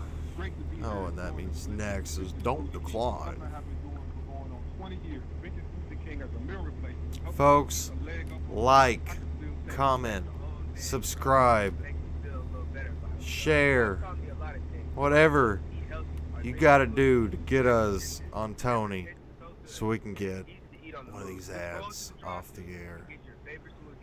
Two peas in a pod. That's what you guys are. We've VFL got to and kick one of these ads SKFL. out What of a here. combination. Almost as good as the offerings right here at Smoothie King. Slim, fitness, wellness, and break time blends. Lane 1, Gladiator, and the alcohol drink courses for your different needs. Greek yogurt, paleo, keto, and peanut power plus. I absolutely love the vegan, nutty super grain. Just look at these guns, Junior. Get over yourself, Bob. Smoothie King is what we're here to talk about. The new metabolism food smoothies are delicious and keep you going. Coffee smoothies, angel food, and strawberry kiwi breeze are just a few of the most popular choices on the menu. Thanks for the Smoothie King love, guys. Let's keep Tommy Boy Marine and his crew blending smoothies on Rocky Top for years to come. Delicious All right, and nutritious. The healthy 354 alternative to fast food. miles. Say it with me, Kelly 6 Duo. hours.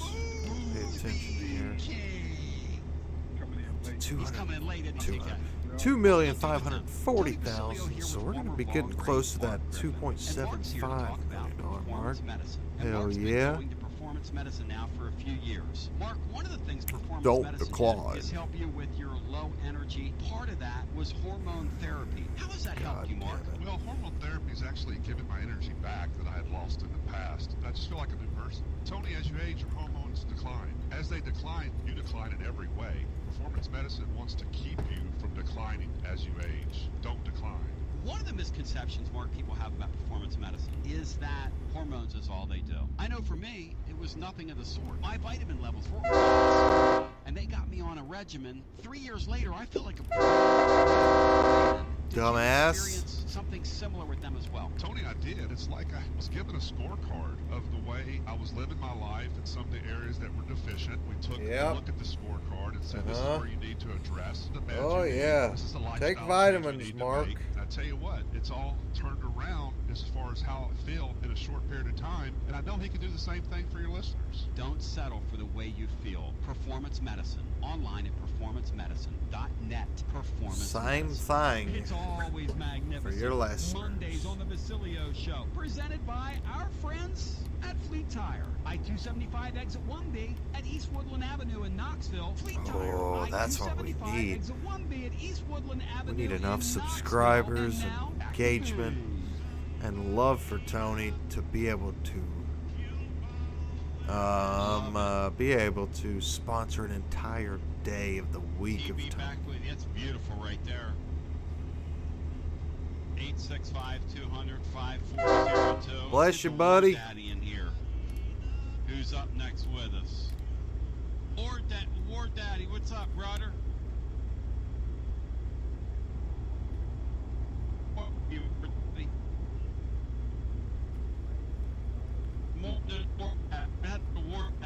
Let's get the War Daddy. War Daddy. Yeah, you got me? Yeah. I'm on here. Can you Yes. hear me? Fred. Okay, everything's Yeah, sir. Right at it. I'm going to get at it real quick here. Great having John Adams on. Look forward to that Yep. on Thursday. Hey, my man, listen. I'm Yep. 52, and I know you're near my age. And, Tony, have you ever Right. remembered a time, preseason Tennessee football, where it's just blah? That just seems to be, you know, the attitude, blah, and instead of real excitement. Do you feel that? Well, look, it's not music. It's not where the people.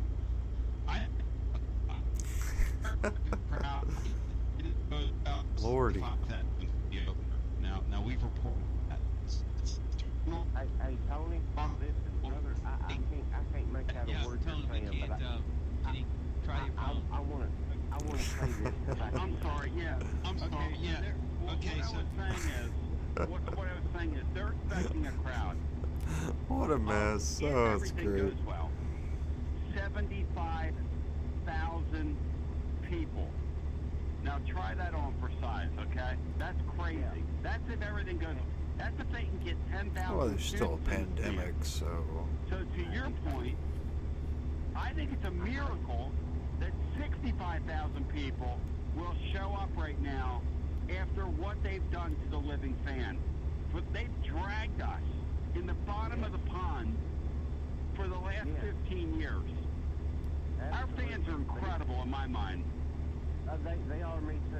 But I mean, it's just the sad part is the poor hiring from administration and horrendous coaches have just absolutely drained us. But Tennessee fans are resilient. We're waiting and seeing. But I'm gonna point out. All right, y'all, down you to may have pointed it 284. out Good, all these getting horrendous there. hires we've had. Look back on the Butch Jones era. And you remember Butch Jones when you had a chance at the half. Yeah, once we got on the interstate, and it you had was Jalen smooth Hurd, sailing. Alvin Kamara, and Josh Dobbs in the backfield, and the genius kicked the field goal.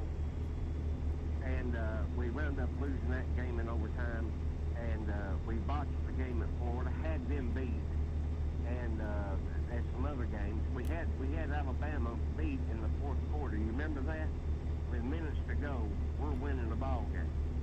And my then Derrick point is, Henry struck. if a guy like Butch Jones, who was clearly not ready for this type of job, if he can get Tennessee football to where it was being competitive, I know good and well this guy we got, he can do it. He knows what's coming on. He knows what's happening.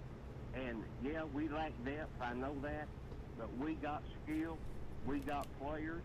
And the only thing we need is for Joe Milton, and that looks like who it's going to be.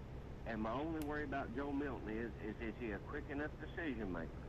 If he can get the ball out in space to players, Tony B, you're going to see 103,000 people in that stadium come Pittsburgh and later on. Now I'm not, getting near kickoff and all of a sudden saying, hey baby, we're going 11-1. That's not what I'm saying. But what I am saying is that Butch Jones can have a relatively competitive team for a while. Don't you think Josh Heupel can do much better than that and take us with this offensive That's job, actually a really good point. a little bit higher? I like that. Yeah, here's the thing about it, and I love your call, but here's the thing. I think that's right. The issue, though, is you had the last 3-year period to do more damage to the Tennessee front. So if Josh Heupel would have come behind Butch Jones, I would have said to you, oh, yeah. I don't think Tony ever responded to her tweet you're right. earlier. Maybe Butch wrong. Jones was kind of a Try to check but what here. We Butch may Jones wreck. Just beware. was a very good recruiter. And so he was able to assemble really good teams that almost, even with his high school Harry nonsense, he almost got over the top. I mean, think about that. You're right. Look, yeah, Matt Dixon makes a great point. If they would have, when they had that big lead against Oklahoma, if they would have gone for a touchdown instead of a field goal there, they'd probably come out of that season 10-1. If you go back and look at that season and the way it would have played out, Oh. I mean, or 10-2 at the worst, they could have probably snuck in maybe to playoff consideration that year if they'd have beaten Oklahoma. I mean, it's crazy to think about that, but they were on the cusp of that. Now that is the same year, right? That we missed a field goal to beat Florida in the Swamp. That was the same year, right? I think that was Brian. Was Yeah, that the following year? No, that was the same. Wow, they blew look a at this 13-point beautiful lead area. against Florida down there. In the Yeah, and poor old Butch Jones, he wasn't ready for this. He listened to all people like me, the fans, and got mad at the media, and it got in his head. He fired his John Jancic, his defensive coordinator, and that group was doing a good job. And I get your point. Yeah, that's a to where, good point. this guy has laid waste to Jeremy. Sure Pruitt. was. No doubt for the program. That's why I'm saying, I'm not saying Josh Heupel is going to go 9-3 this year, but what I am saying is, if he's going to upset somebody, and Tony, I'm on your boat. Look, history says, we're going to lose to Florida. But now, history be darned. When you're going at 90 miles an hour in the Swamp, and like I said, if we've got a quarterback, and that's a big if, but if we've got a quarterback that can make plays, you don't have to be great, just make plays, don't turn the ball over, and put the pressure on Dan Mullen to score, man, we can play with it. And, you know, it may not, like I said, it may not be this year. Give me 6 wins, give me 7 wins, I'd be tickled to death. And get some people on board recruiting-wise. And I'm telling you, like I said, if Butch Jones, and like you said, Tony, had things went right, and he had enough sense with three future NFL players in the backfield to kick a stinking field goal from the half-yard line. I mean, what a difference that year would have made. Shoot, who knows? He may have still been here. But you know, people, you know, they're not excited about Josh Heupel. Let's face it. You know, he doesn't have the look, quote unquote, the look. You know, he don't have the sound. You know, the sound. Oh, we're looking at 200 miles to go. Oh, hell yeah. The players want to play for him. And the more I talk, the more I'm getting jacked up, and I'm saying more, Daddy, go balls, kick that hind in, and go Tony P. Hell yeah, War Daddy. I love it. I love it, love it, love it, love it, love it. You just fired me all up today on my drive up here, and I need that. I love. I'm getting jacked up, you know, the sound bite. But you know something? This guy is steady Eddie. He knows what Hell he's doing. yeah. The players want to play for him. And the more I talk, the more I'm getting jacked up, and I'm saying more, Daddy, go balls, kick that hind in, and go Tony P. Yeah, baby. I love it.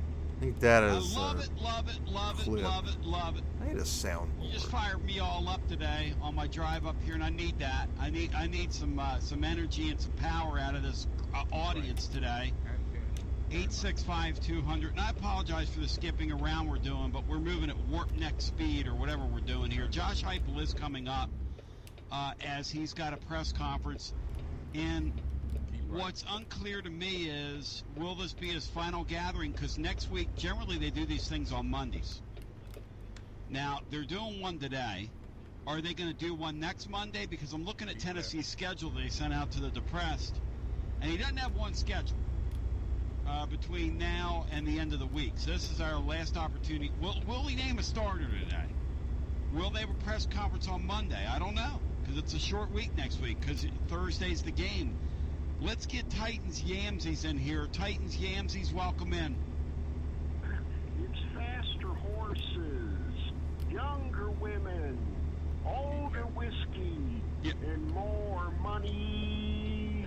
Who recorded that? Tom T. Love it, Yamsey. Who's that, Yamsey? Another. Love Tom T. Hall. Bring on the classics. Yes. Another one, Tony, that we lost. Wake up, little Susie. Wake up. Wake up. Susie, wake up. Wake up. We've both been sound asleep. We lost Don. And weep. We lost Don Everly.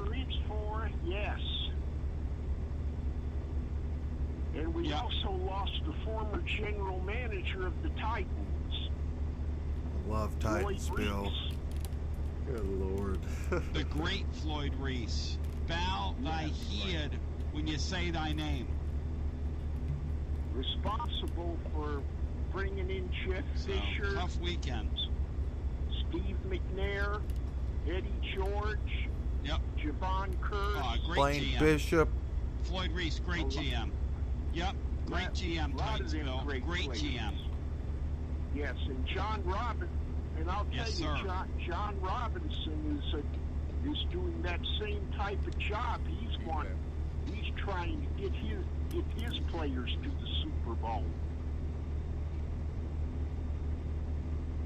And so far, we're undefeated in the preseason. I'm selling on that. I don't make a big deal over the preseason. Oh, good. And also, Tony, I want to congratulate the Lady Falls soccer team on beating Miami of Ohio. They're 2-0, so it's been a great weekend. For both the Titans and the Lady Falls.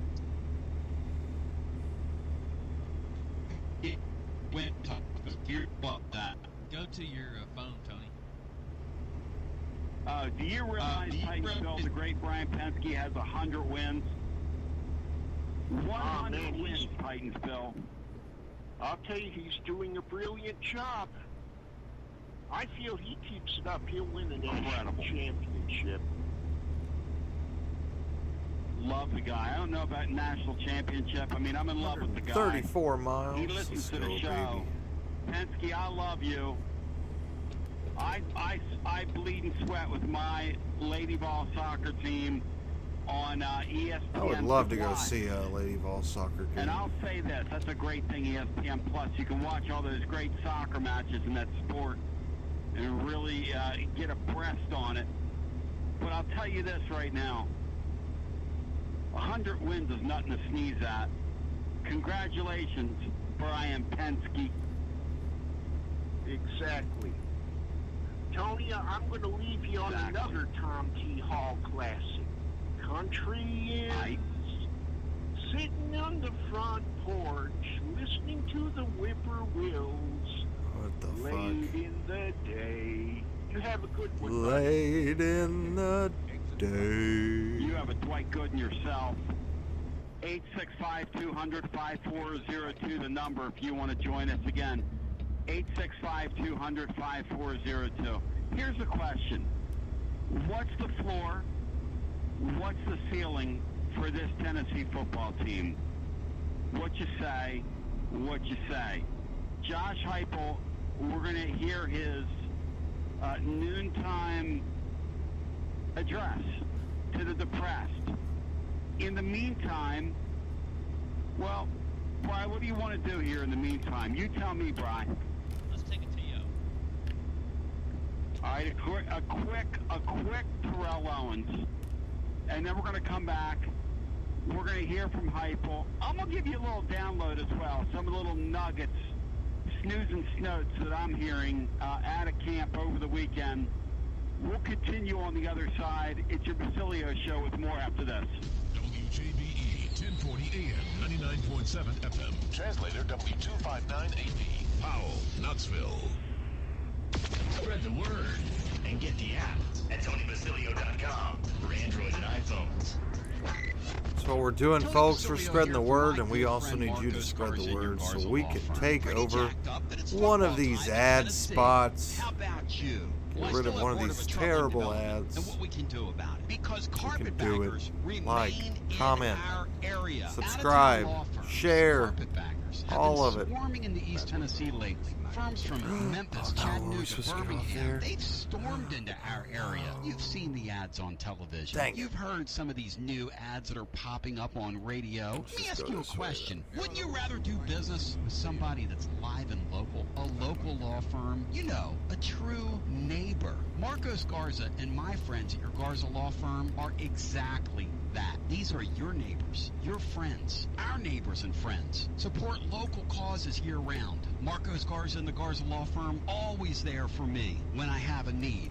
For Fish Hospitality Pantry, and also our Machi Tailgate, just to name a couple of things. They're live and local. They're one of us. They're of our earth. The Garza Law Firm works to serve you professionally on criminal matters, injuries, and accident matters. The Garza Law Firm is here for you at GarzaLaw.com. And they will be for many, many years to come. Live, local, one of us, one of you. The Garza Law Firm.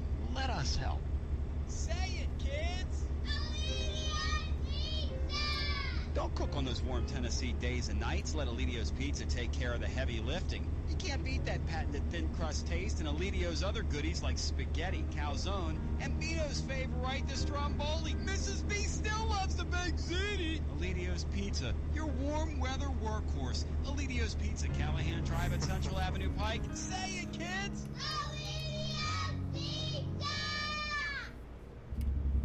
Basilio here with Scottish Chuck. Tony, I might be Scottish, and my name may have a variation of Chuck, but that's not why we're here today. We're here today because Sensible Roofing Solutions is now SRS Renovations. What does it mean, Scottish Chuck? We are still continuing to focus on Roof jobs, both shingles and metal roofs. Projects large and small in the area, but we've also expanded to home improvement. A lot of interior work, foundation work, flooring, windows, doors, even siding, gutters. Basically, a turnkey operation. Interior remodels? Yes. Porches? Porches, definitely. Kitchens? We can do kitchens. Bath? And bath. And much, much more? Essentially, we now do it all when it comes to your renovation needs. You heard Scottish Chuck. From kitchen and bath to a possible room addition, one call does it all. 865-803-2674. Check out the work on Facebook at SRS Renovations. See the link at TonyBasilio.com. 865-803-2674. On Facebook at SRS Renovations. Say it with me, Scottish Chuck. SRS Renovations. The coronavirus pandemic has really brought the importance of healthy habits to the forefront. And my friends at Performance Medicine want to encourage you to stay ahead in the game by continuing to practice proper steps to getting and staying healthy. By washing your hands, staying away from people's personal space, getting proper rest, and eating a healthy diet, plus taking your vitamins. To help you with your vitamin needs, Performance Medicine's offering curbside pickup for Vitatrim shots. Why Vitatrim shots? Vitatrim shots are a special combination of B1, B2, B6 plus B12 and thiamine, plus other good stuff including choline and carotene, all designed to boost your immune system to help keep you healthy. Your Vitatrim shots from Performance Medicine come in a light-sensitive package, complete with hypodermic needles and alcohol preps for your safety. Mixed together, the Vitatrim shots can give you the energy boost you need for your immune system. Just call April in the Knoxville office at 865-249-7672. Damn, this cargo, I'll have you know, weighs 119,000 or head to pounds. performancemedicine.net for more on Vitatrim shots and how they can perhaps help keep you ahead of log the game. stacker, And you as couldn't always, haul perform anything your like best this. and stay healthy with Performance Medicine.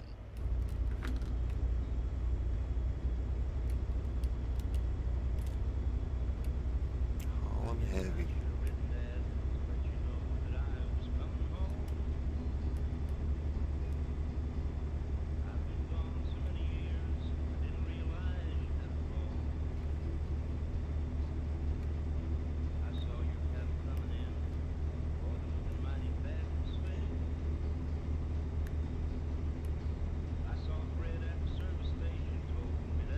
No, no, no, no. Boom, boom, boom, boom, boom, boom, boom, boom, boom, boom, boom, boom. Bow, bow, bow, bow, bow, bow, bow, bow, bow, bow, bow, bow, bow. No, no, no, no, no, no, no, no, no, no, no, no, no, no. No, no, no, no, no, no, no, no, no, no, no, no, no, no, no, Don't write them like that anymore as we welcome you back. Thank you, Tony. Thank you. Thank you. Please stop playing this song. When the time comes. No, I meant Josh Heupel, not Oh, do we have Josh Heupel? I think so. I don't think he started yet. Brian sounds like he's Okay. sitting at the throne today. All right. When you write Josh, Brian, I think it's the caller Josh. But it's an opportunity for me to remind you that we have our Up All Night extravaganza coming up. Garza Law Up All Night. We're doing a marathon broadcast. We will Because be driving there. back and forth and being up north, 10 hours away from home, isn't enough. We've got to. I'll be driving back next week.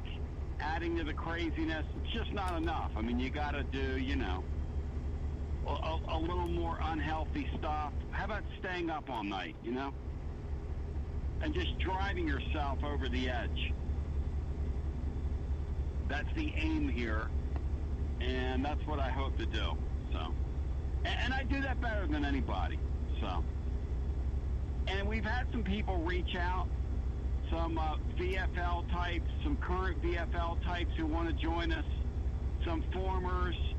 Rest assured, Nice, I'll be okay. getting back to you, and I appreciate that. So we're looking forward to it. All right, we're looking As a at run-up here to the season, it's 74 gonna be a lot of miles. fun. So, And Bri, you break in when Josh Heupel does his thing. But Bri, Driving before on that, new roads here. It's been a give while me since your we sense, discovered Brian, new on roads to what drive the on. floor is and what the ceiling is for this Tennessee team right now. And are you adjusting it based on what you've heard in the preseason? Well, I'm willing to entertain maybe going one game above the ceiling, from 7 to maybe 8 wins. My floor is 5. I think your best bet is somewhere between 6 and 7 wins on the year. I don't think they're going to go 0-7 in those other 5 games. There's 5 that really should be wins, but I'm willing to go as high as 8. I'm willing to go maybe 8, and that's the highest. Realistic. I'd be surprised if they won 9. Brian, try me back on our rig here. Let's see if we can achieve fidelity. 5th in the East? Sounds like. No. Is that better, Brian? What's the outlook Does for that sound USC, clear? Dan? Yes, it How are they does. looking this year? Oh, good. I wanted to make sure I could fix Is that. this for a finally the second year here. y'all I get feel rid like of a Clay human being. Helton and Sorry we're bouncing around you here, but I'm in promote transit. Graham We're doing our Harrell? best. I wanted to leave That yesterday Graham Harrell, to Mike Leach not philosophy accomplish offense? this, but it didn't work out.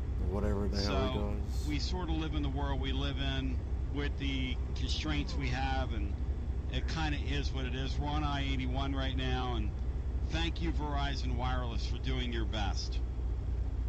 I don't know if your best is good enough, as a great James Ingram once said, but that it is what it is at this point. Yeah, and there it goes again. It's going in and out on you here. Clay is eternal. And it is what it is.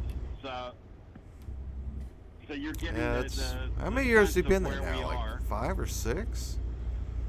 But the bottom line is, It's probably with his this 6th season, year, right? when I start thinking about the year and what we're about to see, is that at the end of the day, I want to see something that's entertaining. And if I see something that's entertaining, I'm going to be happy about it. All right, here's Josh Heupel. They're putting their recorders on the podium, and here's Josh Heupel. Mid 2015. Oh wow. Okay. At the podium. Right. So here comes Josh Heupel. Yeah, now, crazy. ladies He's and gotten gentlemen. this. I mean, this year's make or break. Have It seems like. no fear. What's the lowdown on this kicker and linebacker we got, or defensive end we got from you? I think McGrath and Tremblay.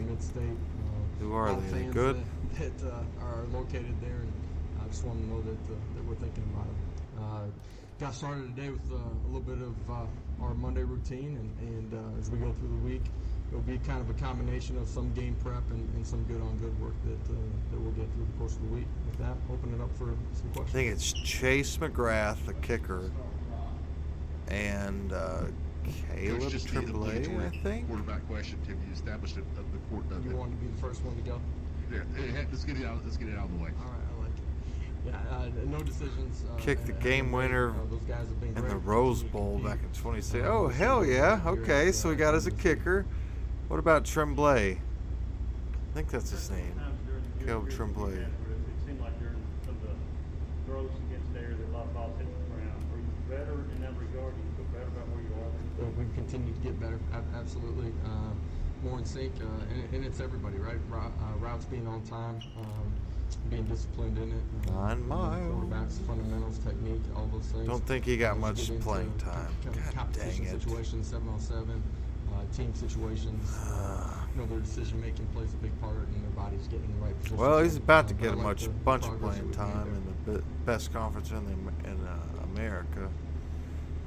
Dan, what do you think about conference realignment? Coach, I know What's there's about to always happen work in be college done, but football? as Are you you all get to about to this merge point, with the if you Big feel like your 12 and team, you get to that point where it's time to the play, that you need to Mountain somebody West else, or you whatever need the to hell it things. is now? How much is that balancing act this week of game Oklahoma, prep Texas to the versus SEC. continuing I to don't beat like each it. other I in 11 hate it. work? Yeah, Add I like that you started Florida by State stating and the obvious Clemson right before you there add your question them. came out. Yeah, we got a lot of work. Ridiculous. We will balance it, and we do that during the course of the season too. I think good teams continue to get better as you go through the season, and a part of that is Still continuing to work on your fundamentals, your technique by position, but then getting some good on good work as well during the course of the season.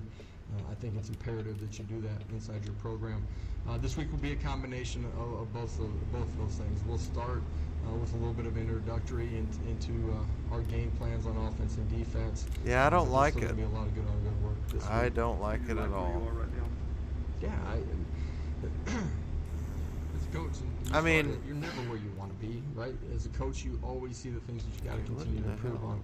I love this team's effort and energy. I don't think the way this that is they've learned how to legal. approach walking up the stairs and going to meetings and being consistent in those competitive behaviors that you got to have. Oh, shit. This is how it during all the course ends. of training camp, throughout summer, throughout spring ball, we've gotten better, man. I think about the first day of full pads and spring ball and where we are today. Damn it. We've continued to grow, and we are unfinished. And Who do you want in the we're always Pac-12? continuing to push forward, but I Go love ahead this and group just of take guys. the whole They Big care about Big 12. I mean, why themselves not? and their teammates. They care about. Might be able to go see USC when they play Iowa State. Rob asked the question about the quarterbacks. I'll ask the question about vaccinations. Percentage-wise, can you give that at this point? And then everyone wants to talk offense and defense, but how do you feel about your special teams units and your return and all that stuff? Yeah. Vaccinations don't have a percentage for you guys. We've continued to move the needle the right direction here as we've gotten through training camp. Guys have continued to do that mostly on their off days, but we're progressing, and we'll continue to progress here as we get close to kickoff. Special teams, I think you got some real experience with Paxton, right? And whatever. His consistency as a kickoff guy, as a punter, is important Hell to yeah. our program, right? And the guy that, in some respects, I think it's easy for fans or for staff to take for granted in some ways. $28,000. The snappers have been really Yes, what do we competitive, got now? throughout training camp. 2.69 They're gonna million. continue to compete All this right, we're week, gonna go refill our before we drink, and decide then who's we're gonna gonna be the first make guy some out there decisions on on if game we day. should buy stuff, Field goal wait, battle see has what we really got in the been same market. way. Those guys and go are on from there. competing in a really good way. We've put them in a lot of competitive situations, ending practices that way, Mayday field goal situations, trying to put them in a real live situation. We finished every scrimmage with those guys having to drain one at the end.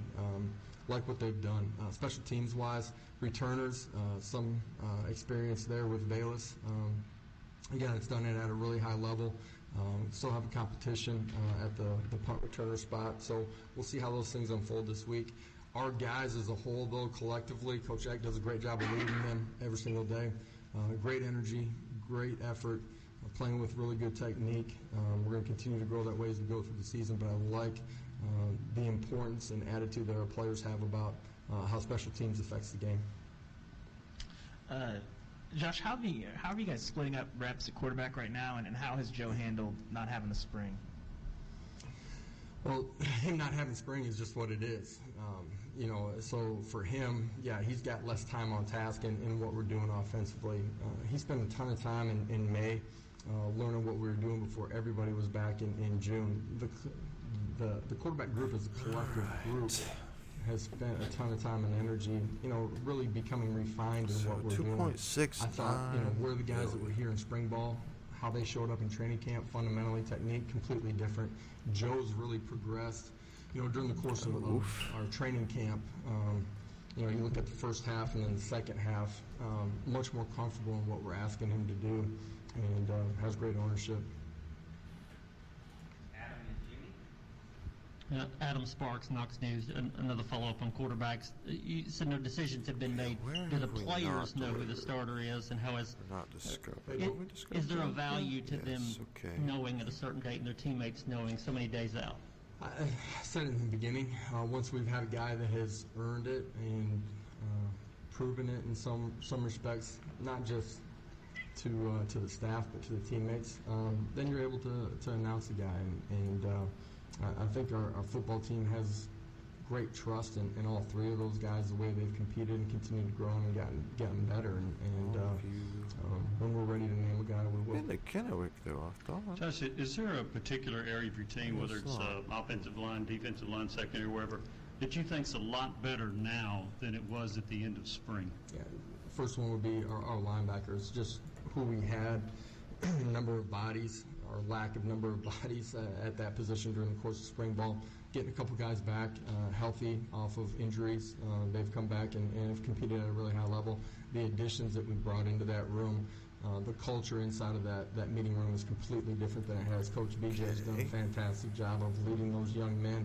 They've had real buy-in. Competition has been a huge help in creating that type of culture as well.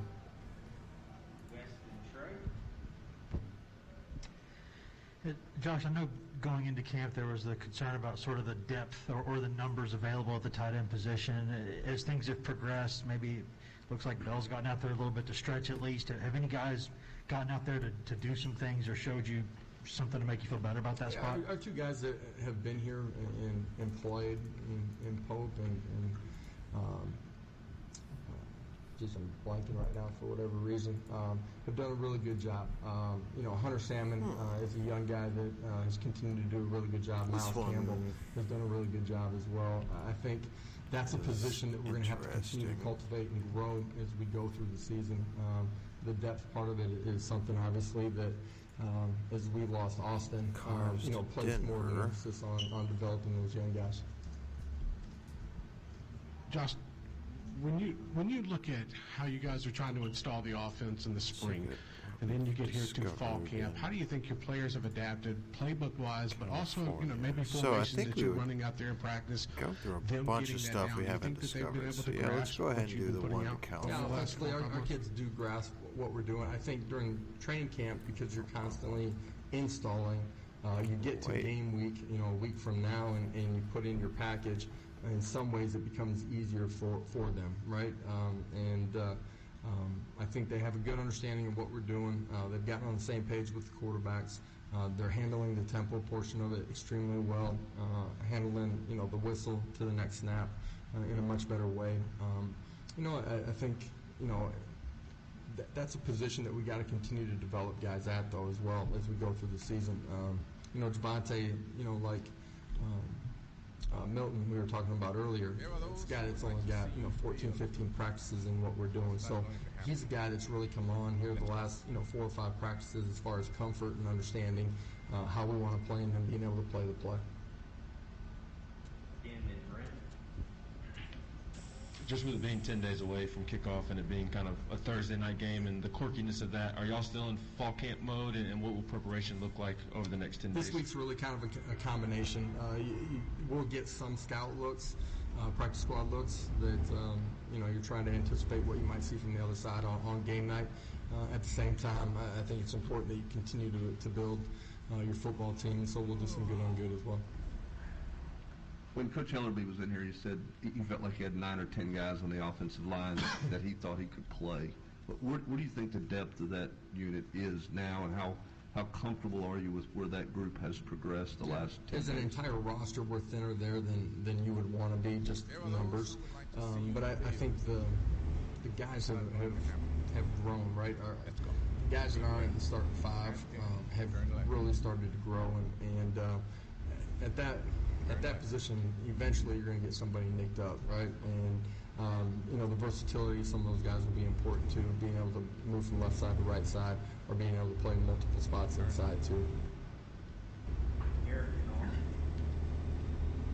Kind of the same question about the wide receivers. How do you like the depth of that position? I think there is some depth there. We've got some guys that are young in what we're doing. I mentioned Javante earlier. Jalen was out for a portion of spring ball. I think he's really started to grasp what we're doing inside, playing in a slot a majority of the time. I think we have the ability to play, 5, 6 guys there, and all of them compete and play at a really high level. Coach, you talked about cultivating the tight end position. Julian Nixon, what did you guys think of him before he got here, and then now that he's kind of found a home there, it seems? What do you think about him kind of through fall camp and how he's progressed? I do think it is a home for him. A guy that played out on the perimeter a lot. The stuff that you're doing inside the box, whether that's in line or off the ball, is relatively new for him. He's a smart kid that cares. He's learning how to compete on a consistent basis and really strain inside of the court in particular. Natural as a pass catcher. He's got a bright future. Hey, Coach, Tim Banks has said in an ideal defense there's flexibility at every position, especially in the secondary. That's a unit that just had 5 interceptions last season. How would you assess where they are right now? There actually out is from a game day? new, And secondly, what were your conversations like with Brian Maurer that maybe led to him like transferring? Ice Road trucking name, I'm The pretty defensive sure. backfield, I think there is flexibility there. You have guys that have played multiple positions. We've stressed that since we got here. As you go back and look at spring ball, the summer, and this fall training camp, guys have been put in multiple positions.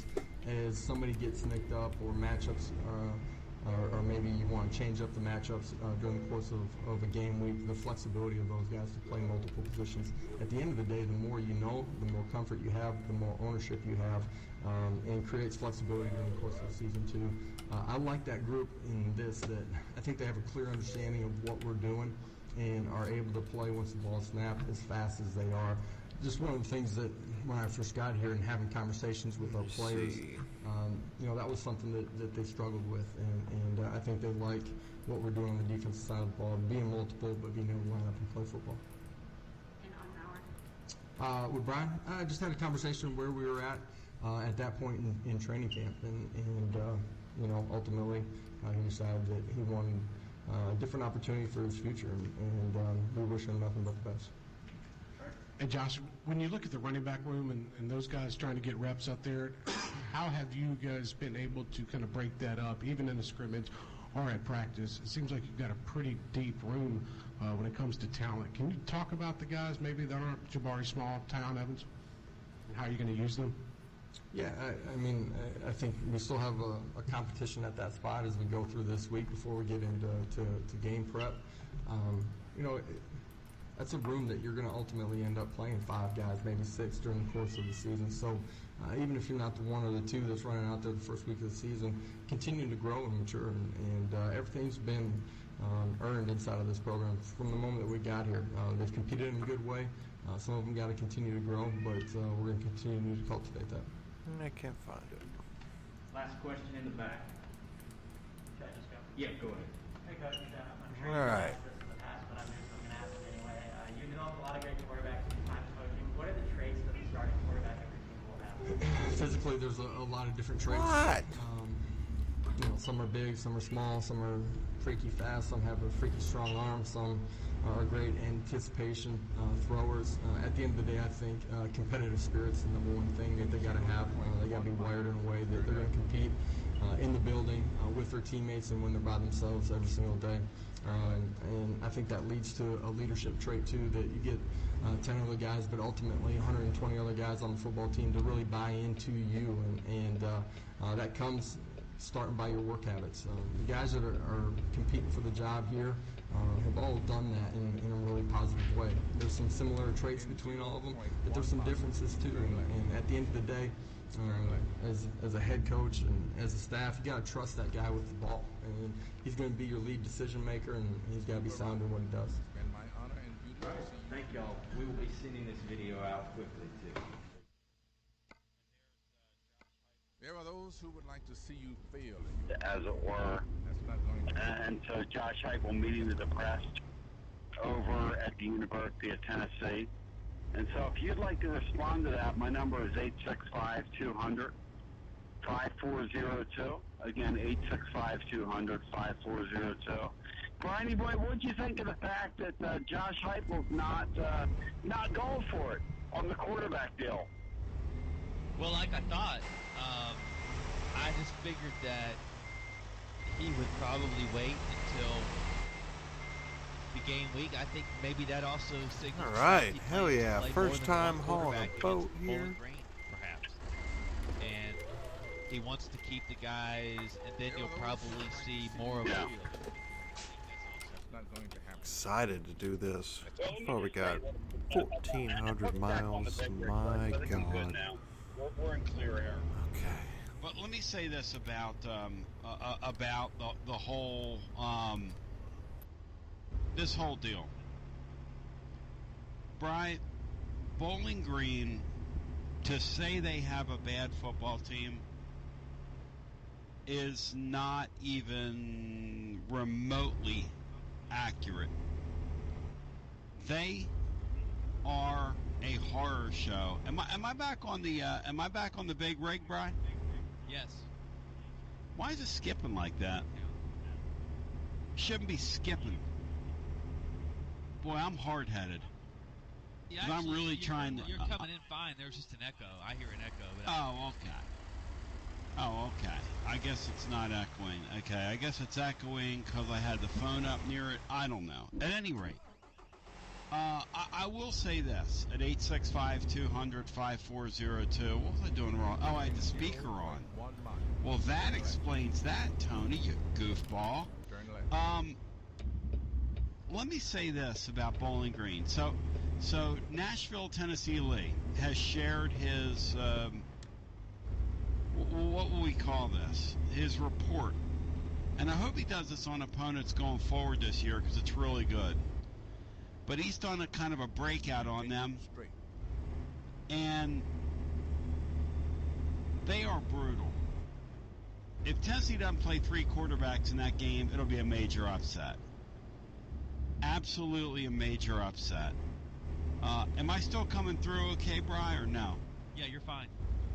Okay. So, in my humble opinion, it'll be a major upset because that Bowling Green team, they are Drek. In fact, they're beyond Drek. They're on the other side of Drek. They're on the other side of a broken heart, to be quite frank about it. So, I guess in terms of news that came out of Josh Heupel's press conference today, the 2 items that we should have concern about if we're thinking are vaccination rates. He wouldn't address it. He said we're moving in the right direction. That is the biggest non-answer. I mean, what does that even mean? We're moving in the right direction. I would think that they would try to get everyone vaccinated long before now, wouldn't they? Of course. They would hope. It's idiotic. No offense. Doesn't make any sense. I mean, do you not want to play? That's the thing I don't understand. Again, I'm going to go back to It this. wouldn't make sense to get your vaccine right there in the middle of camp when you're going to feel kind of sick after the second. Well, exactly. There are a bunch of people playing that sport, Brian, that have put things in their body that they have no idea what they are. He said, well, it's experimental. They take horse pills, Brian. They put human growth hormone in their mouth and inject stuff in there. I mean, come on now. You want to be part of a team. They should have, after spring practice, it's available. They all should have been lining up to get it in May. Yep. And be ready for this and have it. Yep. You are speaking facts. Now we're gonna make people mad, and I get it. Fuck But it 'em. just doesn't make any sense to me. The general Fuck 'em, population, Tony. If you want to make your own decision, okay, fine. You're not part of a team. No, fuck you. Get your shots, part of the dumbasses. I don't understand it. I mean, I wish I could understand it, especially when you consider you're playing a sport where a bunch of people have taken supplements. All these through the idiots years are that like, God oh my knows what God, they do to you. I bet they're gonna look, see what they did. They said you gotta get a shot now. Well, yeah, we've been in this shit for a year and a half. What'd you think was coming? A fucking free Frosty? No, it's gonna be a vaccine, you fucking morons. Call Walgreens, call Rite Aid, call fucking CVS. Hell, go online. Get your damn shots. In that sport, Being fucking idiots. in particular that sport, God knows what's going into the bodies of some of these guys. Not all of them. I'm not pointing a finger at everybody. But come on now. I mean, let's get real. I mean, on the high school level, Alright, hauling this beautiful kids ship. are using boat, supplements and God boat knows ship. what else. So what are you doing on the major college level? 17,000 pounds trying to compared to our be last haul. funny That when I was say that. 117,000 pounds. So we're But gonna I'm be a able to person fly that with says Aunt what B. you think. We gotta slow down, Okay, or we're and gonna that's, wreck. For better or for worse, that's I know it's me. great content, but we don't want to do that. And that's my thought. So when I hear Josh Heupel say, well, we're moving in the right... See, if they were over 80%, he said we're over 80%. That they're not over 80% right now, to me, is kind of sad. But that's just me. Maybe not to you. Maybe you think that's a great thing. Maybe you think that's something where it's out. Okay, fine. We're going to come about it from two different places. I respect your opinion.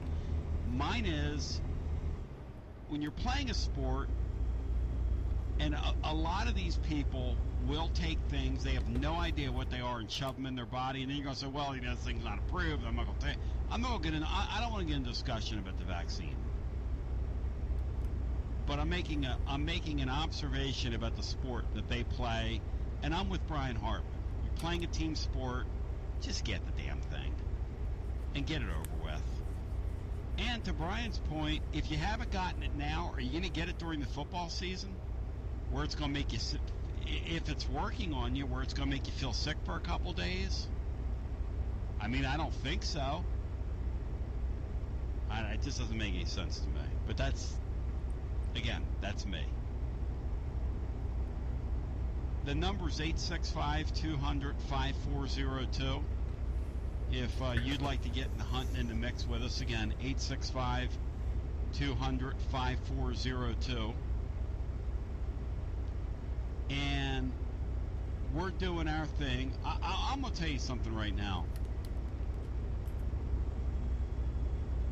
I'm excited for the start of this football season.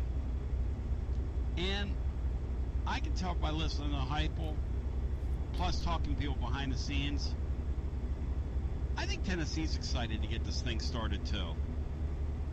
Now, he would not say, are they going to do the goalish thing, and are they going to walk this thing right up to kickoff time before they name a starter? They might. Probably.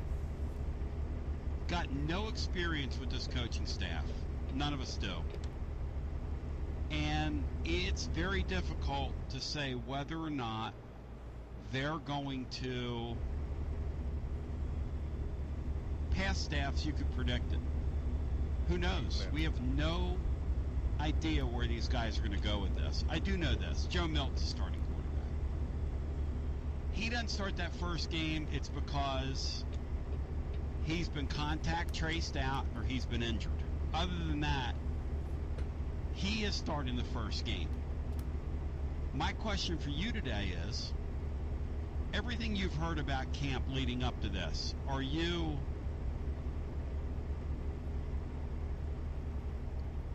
less or more excited? And what is, give me your floor for this team win-wise, give me your ceiling. Keep right. My dead level floor for this football team, dead level floor is 5 games. I mean, they got to win 5 games with that schedule, right? They don't win 5 games. That's a horrendous coaching job. That's my floor. 5's my floor. My ceiling right now is 8 games. That's my ceiling. Now that could change, but I'm a 5-8 guy when it comes to this football team right now. Like, I'm looking at Bowling Green. There's no way in the world you can lose to Bowling Green. No way. That's a win. Tennessee Tech. No way you lose to Tennessee Tech. That's a win. I'm looking at throughout the rest of that schedule, South Carolina is dreadful. That's 3. I'm looking at Vanderbilt. That's 4. And then I'll take South Alabama and I'll put that in the win column. That's your 5 wins. Those are, I don't want to hear anything. You cannot lose to those teams. That South Carolina team is bad. That's a bad football team. And that Vanderbilt team is wretched. And then from there, you start doing the math. From there, you can kind of start. All right, what are we looking at here? 1,298 now, miles. I expect this team to have 11.5 hours a we have puncher's to sleep, chance put on fuel, so we in can go Gainesville wide open for a little bit here. with the Florida Gators. Let's try to Go ahead make and laugh up at some time here. But that's where I'm at right now. Could be they get on the field with Bowling quick. Green, See what kind of and roads this are quarterback coming can't up, play. though. And then the second team quarterback can't play. And then the A little third team decent quarterback turn, can't play. rest of it's If that pretty happens, I manageable. recalibrate. Right to recalibrate. As we always do on the air here. Because thinking sports fans always recalibrate. Always. You don't just go, well, this is my take, and this is, I mean, how do we know? How do we know what Joe Milton's going to do? This is all contingent on getting solid quarterback play. Let's go to the phones. And let me get Pete in St. Louis in with us. Welcome in, my friend. How you doing? Oh, it's great to Good to talk to you. Yes, sir. I'll start with fandom and pride and tradition, and we can't help ourselves. I was trying to be tempered, and then as the days get closer, you can't help yourself because we love our university and our community. We have pride in a tradition that is second to none. We are second to none in tradition at the University of Tennessee, and it makes it impossible if you're a true fan not to have excitement for that. Yep. And so I, too, am excited for the season to start and what we can do. And I will tell you that the 4 for me is 6 because I believe... I don't know. I'd say Notre winners Dame win, definitely and has more Josh Heupel's a tradition. proven winner. At every level he's been at, the guy wins. And there are teams every year, a handful of teams every year across the country that pop up that you don't expect, and they beat people they're not supposed to beat. Now, we're in a much tougher week in and week out conference, but why can't we be that kind of team? Yep. The players are At bought least in, once, he's a winner. god damn it, So once I in the think last 6 20 is the years. point. Please, If why beat can't we be that Pittsburgh, I would team? look at 8 being a real possibility. Good call, Pete. I feel you there. That's why that Pittsburgh game is so huge, man. And you're hitting on the head. To me, I'll be that Pittsburgh measuring stick in week 2 for us.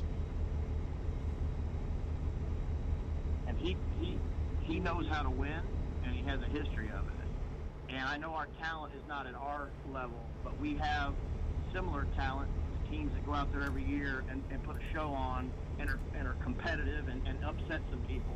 And I say this every year when I call into the beginning of the season.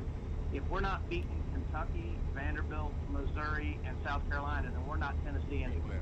Yep. So Oh, hell yeah. Good call, in the baby. W column, because until we're doing that consistency, again, nothing else really matters. Well, and that's a great point. And I'll tell you something about Missouri this year. Missouri's pretty good, as you know. And I think this Drinkowitz guy is a better football coach than a lot of people do. I think that guy's a really nice hire for them. I really do. I know in recruiting here locally, he's doing well. And he's sneaky good in the sense that he comes across kind of who is this nerdy guy? Looks like the guy from the kids movie, the Giants or whatever. But when you see him out and about, I mean, he's calculated.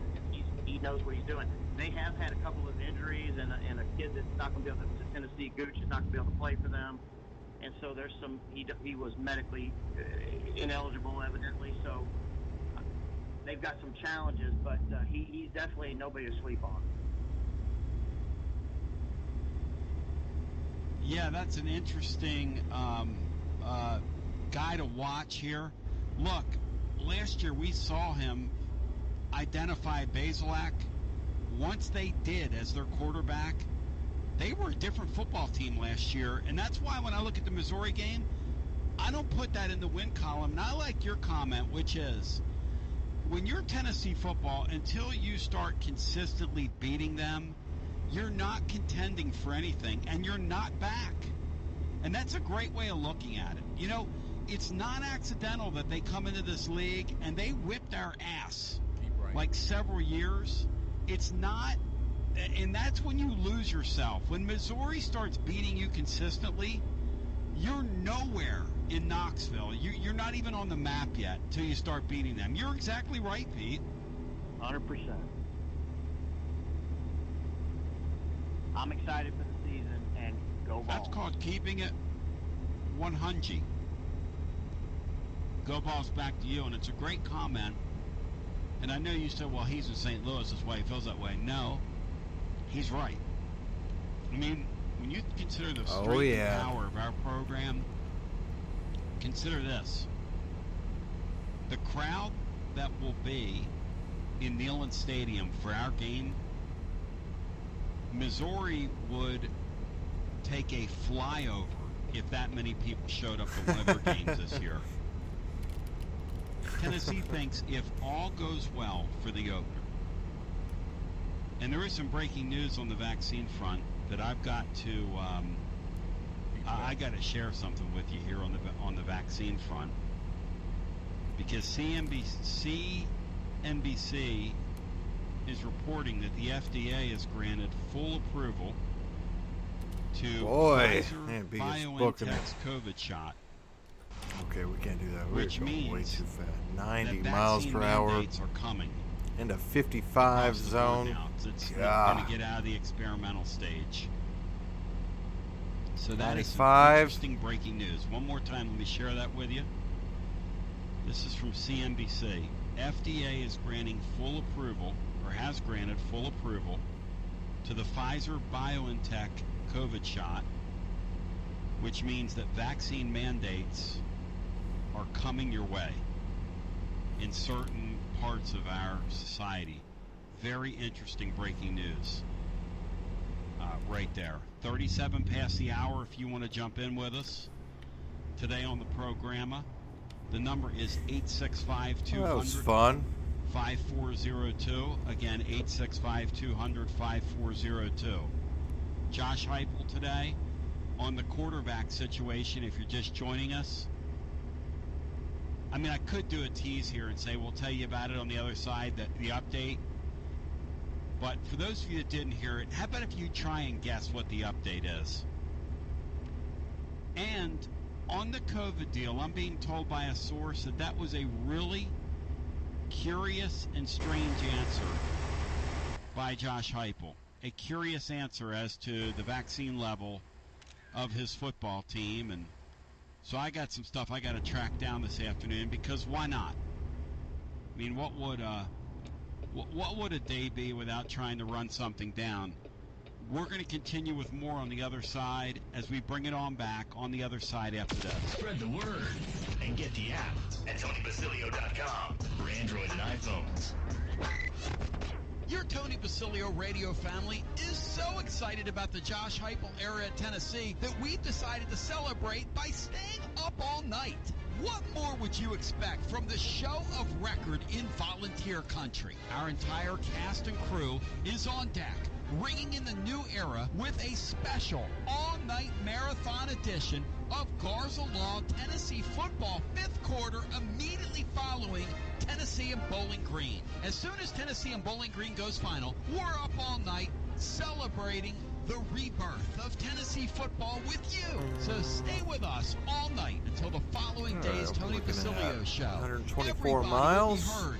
No holds 8 or hours, callers almost will 9 be till we barred. gotta sleep. Thursday, September 2nd into Friday, September 3/4 3rd. tank Stay full up of with us. days We of celebrate a fuel. new We're era good, of baby. Tennessee We're football. good. Tennessee football up all night. Presented by Marcos Garza and your Garza Law Firm. Online at GarzaLaw.com. Smoothie King. Do something great for yourself at Smoothie King. Performance Medicine. Perform your best with Performance Medicine. Miller Lite and Alumni Hall. And the best on-air team in America on the best post-game show ever heard, serving the greatest fan base on God's green earth. Let's celebrate another Tennessee football season after the Bowling Green game. It's Tennessee up all night. Go Vols!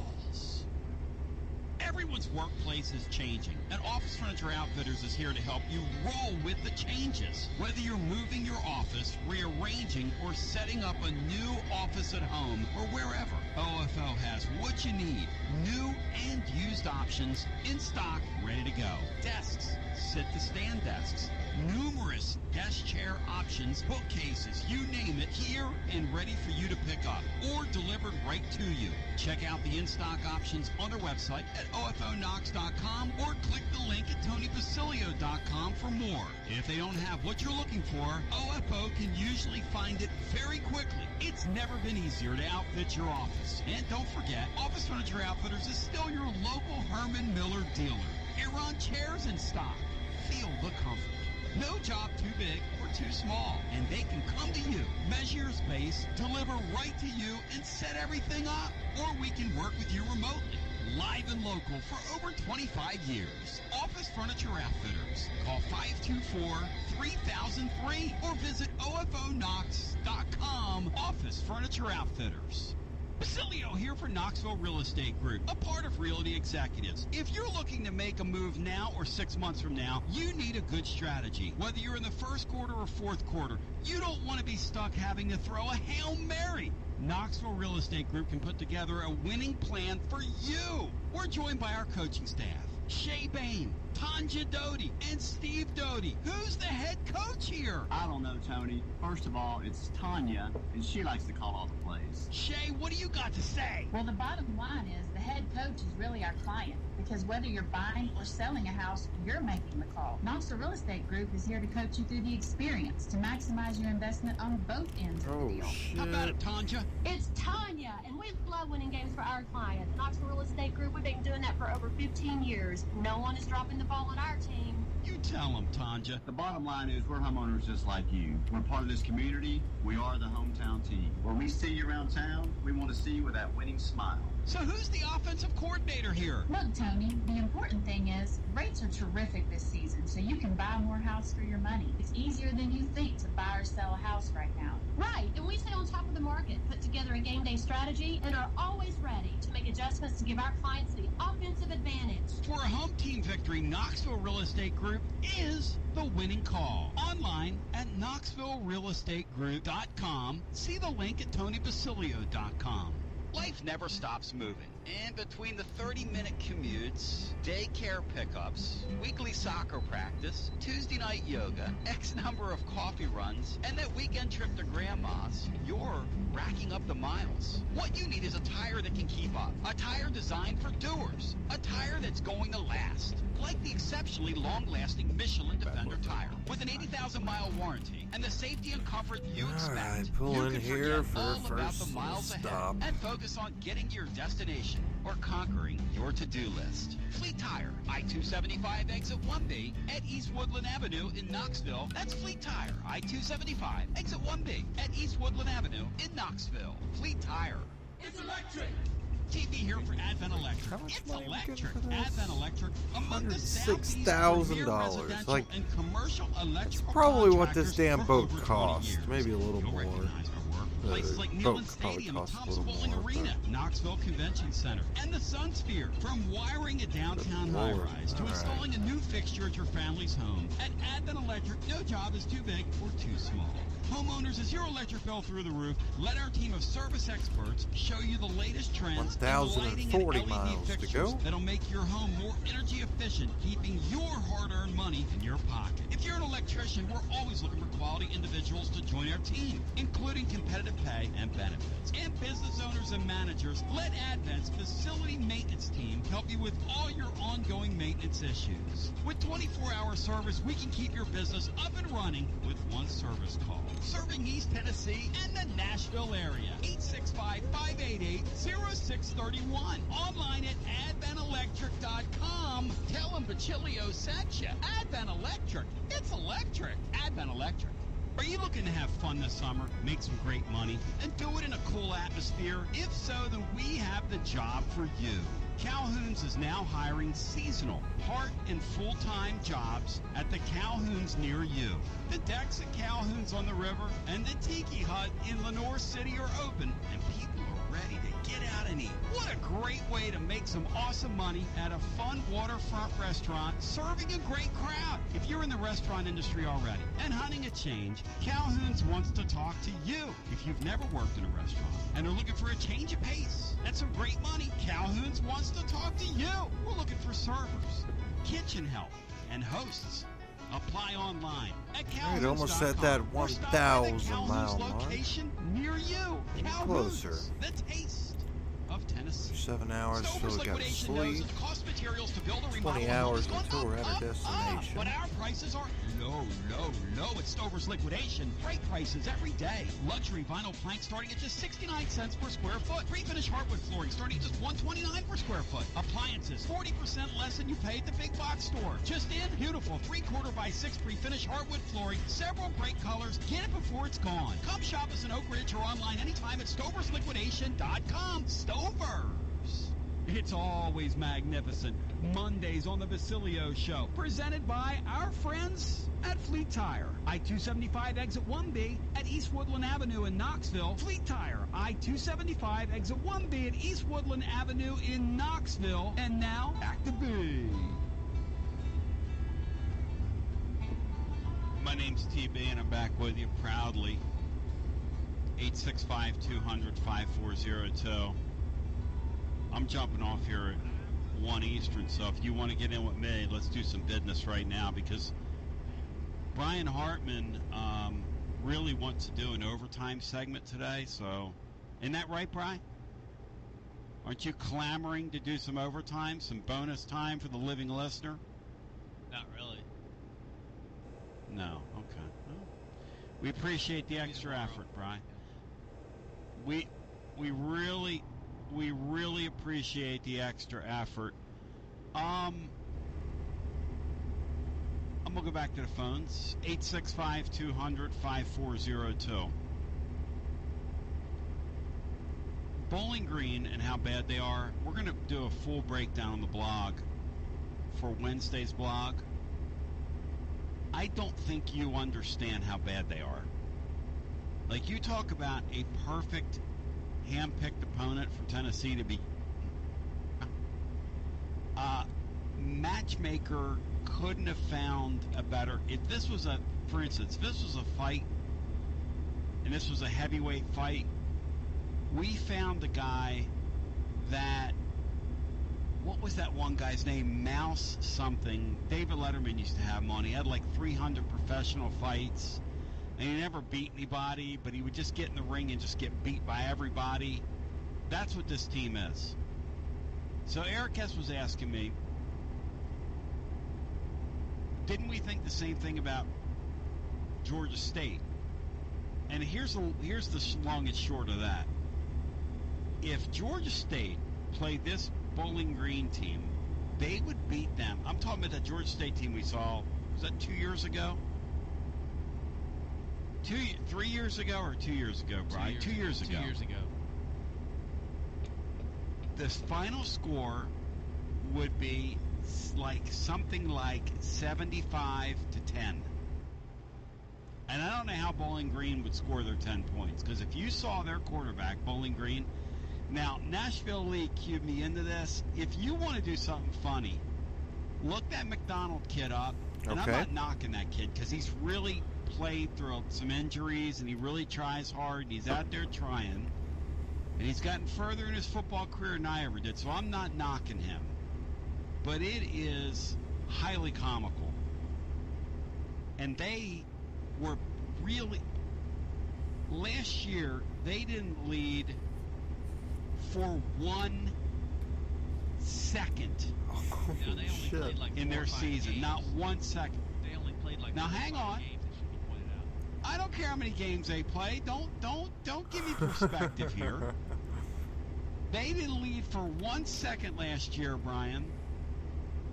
And they had a bunch of transfers off that team. They had like 4 offensive linemen basically fly the coop off last year's team. Brian, I think they start like 4 freshmen on their offensive line. They're going to be, wow. That's a good line. Their top 2 receivers. No question. Their top 2 receivers jumped into the transfer portal. I mean, when Nashville Lee gave me that breakdown that I'm running on Wednesday, you wait till you see this thing Wednesday. I don't know if we'll ever see I'm setting myself up here. I don't know on paper if we've seen a worse Division I opponent come into Neyland Stadium in my years of being here. Now that, Brian, I'll ask you, and we ought to do a show on this. What is the worst Division I team you've ever seen in Neyland Stadium? We've seen some really bad teams come in here. I was going to say... Right off the top of your head... Louisiana Monroe one year, I think they got beat 70-6 or something like that. Was bad. That was that year that Joe Raymond Peace guy, or whatever his name was, got mad at Fulmer for like running up the score. And Fulmer's over there like, your team stunk. I mean, I don't know what to tell you. I think didn't his son end up coming to play here? He couldn't have been mad about it, but I think that might have been a few years before then. Robert, that's right. Yeah, I think that was Louisiana. That's right. I think that was Former Louisiana son-in-law Tech now. Several years before that. This was in 2000 when Casey Clausen was trying to be the quarterback. I think that's when he sort of became. I think that's when he kind of got the keys to the kingdom in that game. But they scored 70. I think AJ Suggs even probably could have put up 80 himself in that game. I got a recruiting scoop that we're going to share coming up. Brian, we're going to do an overtime segment because I'm going to do a recruiting scoop coming up here. So we'll do an overtime segment around our basketball recruiting scoop. Let's go back to our phones and let's get our next call in, and it's Fish. There's a university named after himself in the Mid-State. Fish, how you doing? I'm doing great. How about yourself? Good to talk to you, buddy. Hey, I had to call and congratulate. Speaking of scoops, I think you had the big one today without even knowing it. With that vaccination news. That's the grand unknown this year, Tony. Nobody knows what's going to happen. An unvaccinated team we could go 0-0. We could not win a game, or we could go up against somebody whose team is wiped out, say in Alabama, or somebody sits down, has to sit 6 or 7 players. Yep. We could end up with huge upsets.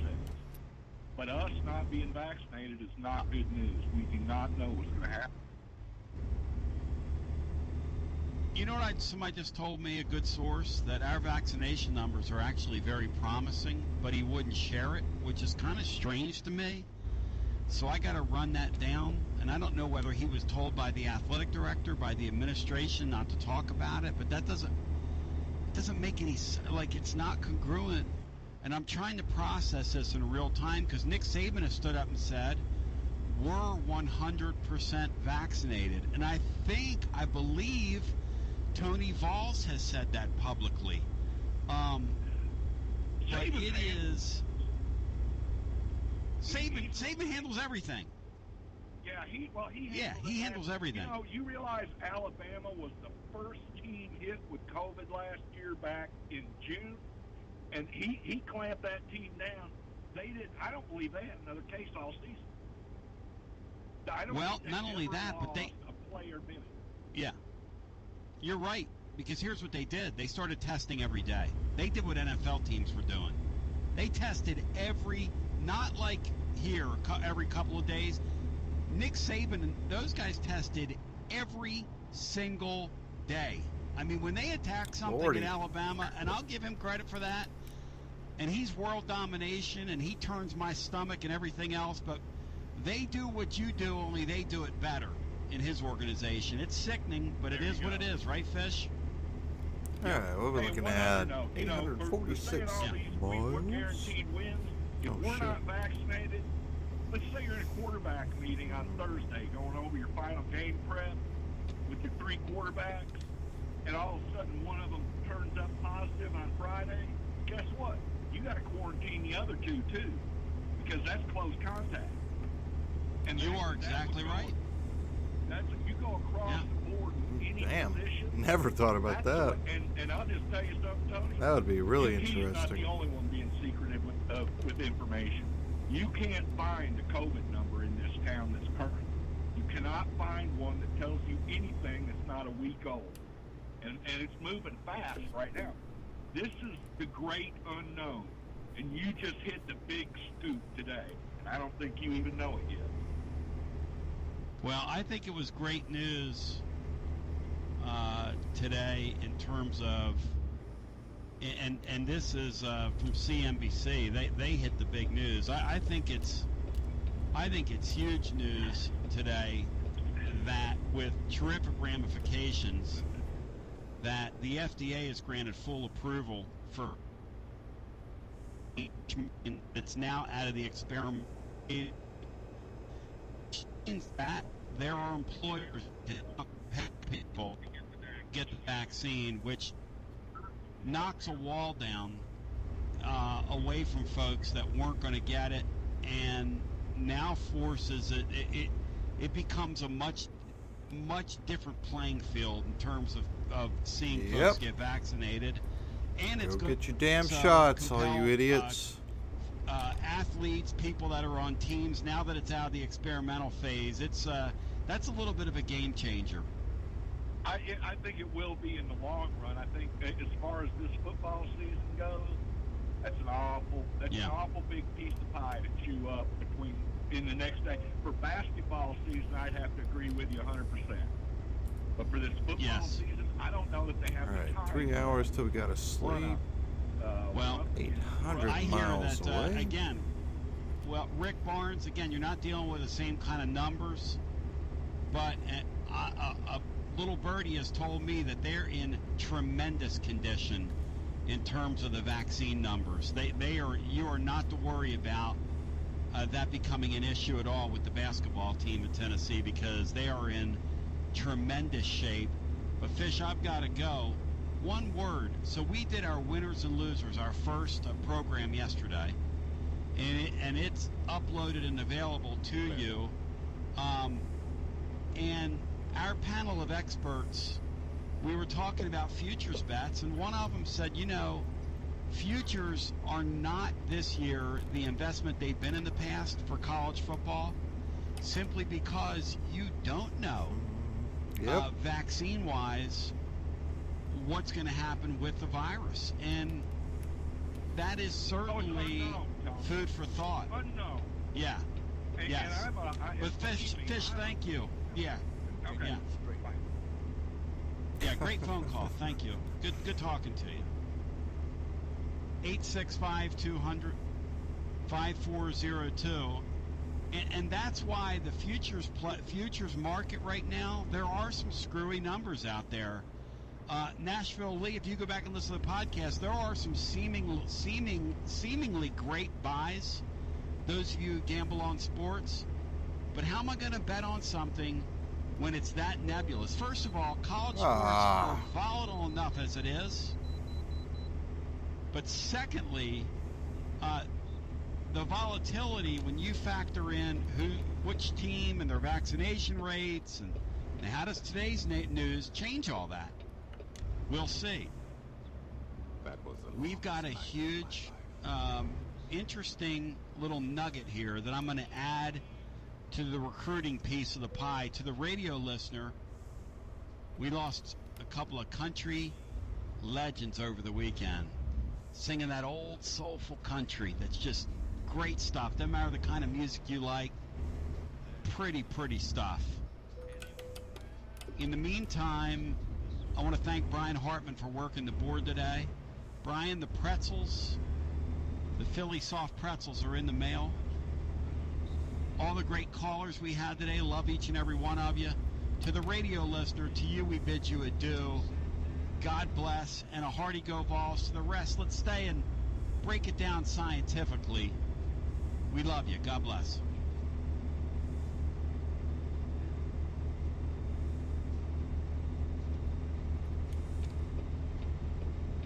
WJBE 1040 AM, 99.7 FM. Translator W259AP. Powell, Knoxville.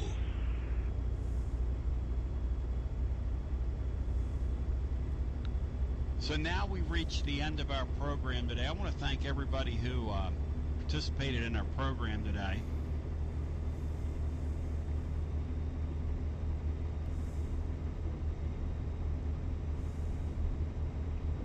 As best I can tell, because Josh Heupel was asked about this today, and this is off just a few sources that I'm hearing back from right now, and I'm in the car. But this is real time, okay? This is real time stuff for you.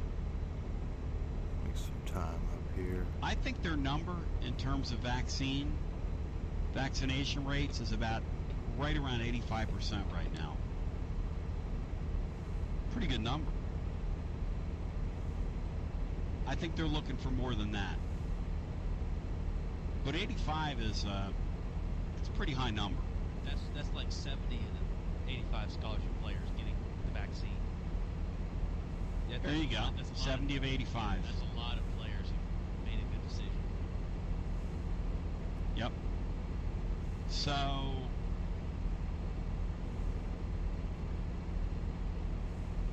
and that comes from a couple different places. And I told you I was going to get on that. And I also, that's, all right. If so I had we should achieved stop here.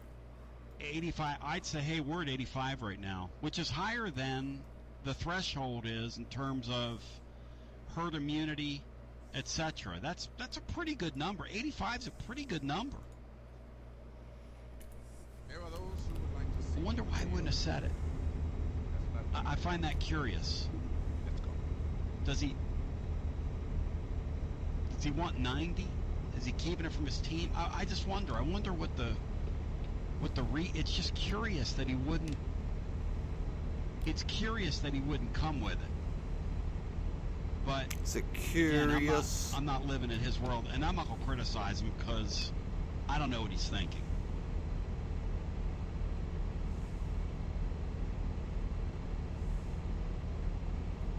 The other piece to the puzzle today, and Brian, what'd you think of today's program? We had our technical issues. Now that we're up above in the top of Virginia here, and I'm moving along, I'm in better tower range. What'd you think of today's show, Brian? It's a little weird doing a program like this, but we got through it. Very good. Got a nice update as far as football goes and how the practices. Yeah. Getting into game week now, that's their focus. We've got an exclusive, though, that you're not going to hear anywhere else, but people will be talking about it. The Hoops Junkies will.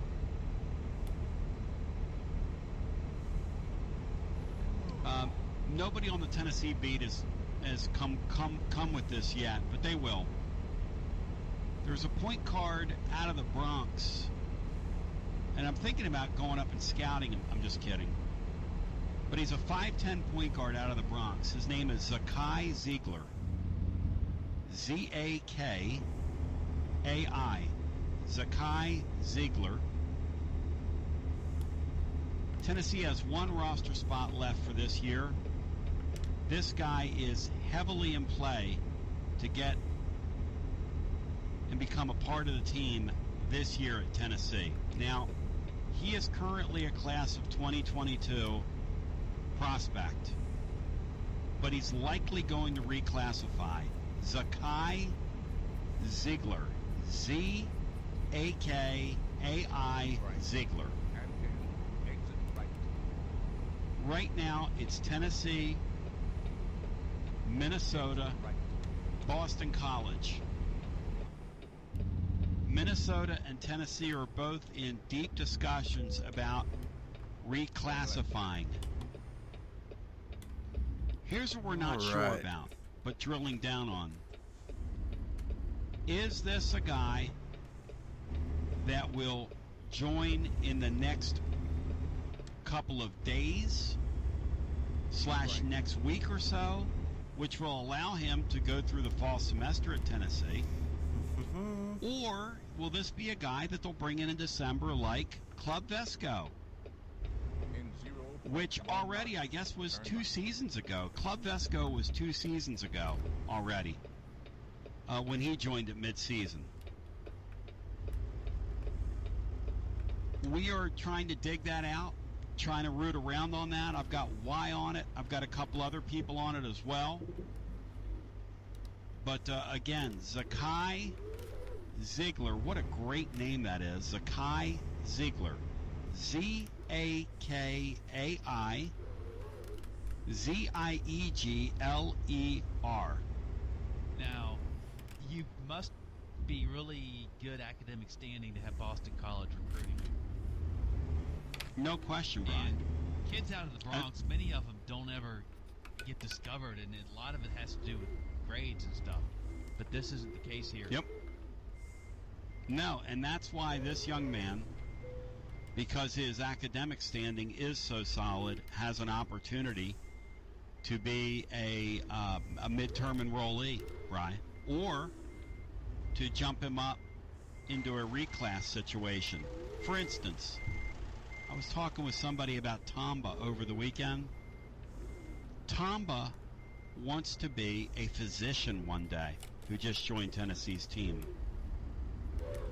That is not a good student. That guy is a brilliant young man. Blocking shots and blocking diseases. Yep. He's a brilliant young man. Tamba is.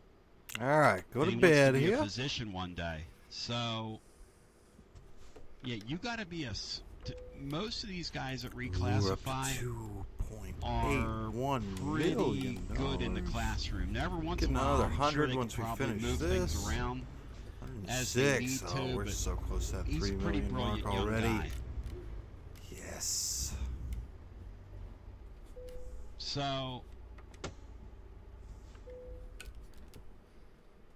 couple curious things we're following. 334 that, a and then gallon. Josh Heupel's God. really curious, kind of weird answer on the vaccine situation, his vaccination rates, because again, Tony Valls has said they're at 100%. I believe he said that publicly, and I just been kind of texting around, and I found out that the basketball team, you got no worries there. Okay, I'm here to tell you, none, zero in the basketball situation. Now, granted, you're dealing with less numbers. In baseball, you're dealing with less numbers. I understand that. And we're back to this thing where everybody gets their own decision to make, but like one of the callers said earlier, hey, you're part of a team sport here, and you could take the whole team down. Kind of like that whole thing with NC State. I mean, that was sad. But in the meantime, Brian Hartman, great job by you today. Thank you, Laura, for bearing with us, for dealing with us. And tomorrow we're going to have a lot to discuss, no question. Absolutely no question about it. We're going to have a lot to discuss tomorrow. Anything else, Brian, you'd care to add here on the way out? Let's see who this one caller is. I want to see who this is. Oh, no. Oh, gosh. Who do we got? It's nobody special, guys. It's the Rustic one. Didn't mean to hold you up, Tony. And no, you ain't holding any but Rustic One. I'm stuck in a car for some. People can keep calling all they want. Rustic One, go ahead. Where are you heading again, by the way? I'm heading to take my son to college. Oh, there you go. Okay, well, good. I was just calling in. Enjoyed the show today, guys. Had a good laugh through the technical difficulties, but looks like y'all ridden them out. Yep. Tony, the floor and ceiling for this team, I think I'm with you exactly. I'm definitely with you on an 8-4 ceiling. I could maybe see a 4-8 floor. I hate to say that, but if the past few years have taught us anything, I think it kind of tells us that the floor is always probably 1 or 2 wins below what we think it is. Yikes. I mean, can you see a path to 4-8 even with this schedule? All right, what are we looking at? 5 is my floor. If you can't beat 0 Tennessee miles. Tech and you can't beat Bowling Green State University, and then you can't pick off at least 3 more wins on that schedule that includes South Alabama, the likes of South Carolina, and Vanderbilt. 618. Okay, I don't know why. Forget about it. There we go. The program really is dead, like Mark in Columbus says, if they can't at least get 5. No question, I know. Brian. I guess I'm with you guys. It would be under one of 2 scenarios for me. One would be injuries on defense at the linebacker or the cornerback position where they're super thin, and so the defense is just horrendous, beyond what we can expect. He actually gave a good picture of the linebackers today. He said they were better Brian. than he thought they were. Brian. He was asked which position. Brian, stop. Well, I figured you're thin at linebacker when you got some guy up there that's kicking kittens around and you're bringing him back on the team. I don't Oh know. shit! I think he was Didn't even cleared of realize that. we actually. didn't have Cruz set. Okay. The In other all scenario, fairness, too, I think he was accused of that, but cleared of that. The linebacking core is brutal, Brian. The secondary's going to be pretty good, though. I hope so. I hope so. So either a really bad defense, or if they just can't get a single one of these kids to play quarterback. Like if they can't get average quarterback play for the whole year, which would be really concerning long term. But that's the worst case scenario. That's Great call. Great call. Kicks him into the 5-win range to me. Is just horrendous quarterback play. Because again, you should be able to line it up with Tech and Bowling Green State University. That's 2 wins. You should be able to line it up against Vanderbilt and beat them. Period. End of sentence. And here's the thing about Kentucky last year, as good as Kentucky's supposed to be, if you don't have Gitmo last year spotting them 35 points, that's a game. Yeah, definitely. Well, and all the hype from Kentucky is predicated on them bringing in some assistant quarterback coach from the Rams that's supposed to modernize their offense. I mean, it's a pretty big leap. We'll see. I think they're a better team than us, but that's not a game that I'm going to write off by any means. Guys, I tell you what, though, is going to happen one game. I think everybody's just got to get prepared for it. You've got to tell yourself going into the season you're okay with it. Is the way this offense plays, I think, unfortunately, there will be one game, probably on the road, where they'll come out, have a couple 3-and-out. The defense will be on the field the whole first half, and they'll just get blown off the field. I hope I'm wrong there, but I think you'll see that with this offense. Oh, I think you're exactly right. I think that's, if you don't think that's going to happen, somebody is going to rip you limb from limb this football season. Because when you play that way, you're going to get into every Okay, like that, so They're just not we're in about sync. just We all the go distance through 'em. to get there And before we have to athletes go through 'em sleep. too, and offensively, Definitely good on fuel. they're going to go through a day where So that's it. We're just going to head straight there. Just off by a tick. Yeah. And they're going to get ripped apart when that happens because they don't have a defense to keep in a game like that, especially when you compound 3 or 4 3-and-outs, one on top of the other, and you look up and it's 28-0. That's what's going to happen. Yeah, and I can see it. I can see that being like a sleepy noon game up in Columbia against Missouri. I can see that being the sort of game where it's like an opponent. Oh yeah. You shouldn't get blown out by, but you get blown out by them just because your offense. Yeah, that's very possible. Yeah. But and they have certainly, and Missouri certainly has enough team to do that. Yeah. Yeah, and I hope the flip side is there's some game where we're the lesser opponent on paper, but we come out with this offense and we're able to get up big on somebody like a Ole Miss maybe, or a Kentucky, as sick as it is to make me say that. But no. Say it, rustic one. At Florida. Repeat after me. I know. At Florida. Tony, I don't. No, not gonna repeat. We're gonna truck them. We're gonna truck them down there. We're gonna run right by them. Say it. We're certainly due. We're due. That's as close as I'll get to say We've been due for 10 years to go down there and play well, and it just hasn't happened. Yep. And when you break streaks like that, guys, you blow people out in sports. Remember that. They were doing it in 2015, and then Butch got in the way. Yes. When you break streaks like that, you blow people out.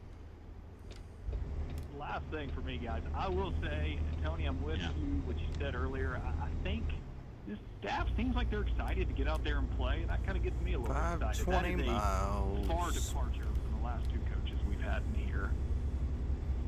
And I don't know, that gets me a little excited that we've at least got somebody that's looking forward to taking a team out onto the field. Yeah. You sense what I sense. I sense from that coach not dread that they're starting the season. Yeah, I'm with you. Well, we'll see how it goes. Thank you, brother. Hey, God bless you, man. Good talking to the rustic one, whose glass is half whatever it is. And Bri, key out the phone line for me. The phone line pot. Thank you. Yes, my ears are that good, Brian, in case you're wondering. My ears are that good. Yes, they are. Bri, incredible job by you. And for those that think I was being too hard on Brian when I was getting on him about the linebacking core, Brian knows he's not going to, even though Josh Heupel was painting a rosy picture. You know that, right, Brian? Yeah, they just asked what position group he thought was better than they thought they'd be at the start, and he mentioned the first thing he brought up was linebacker core. I don't know if he did that just to give him confidence or not, just to kind of build him up in that regard, but that's the group he mentioned. I figured he might say secondary.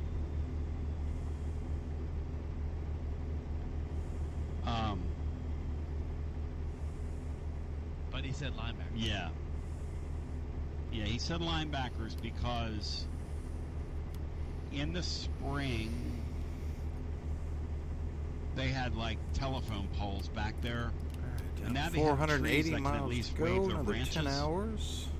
Now they're still pretty inanimate. The branches aren't very big. They're like palms. Yeah. But they're not a branch. They're going to knock you over with if it fell on you.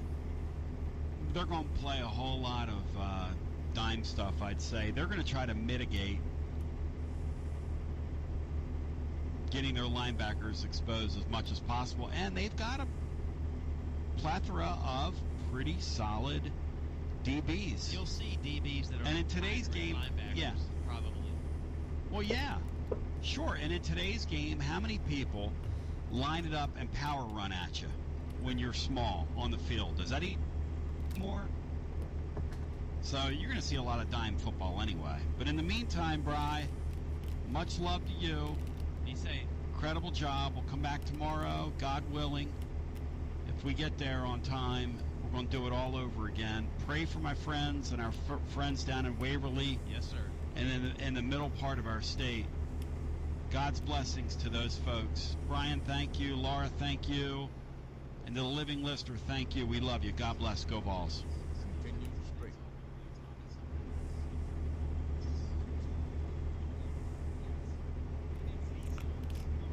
Well, that was Tony. Not a very good episode.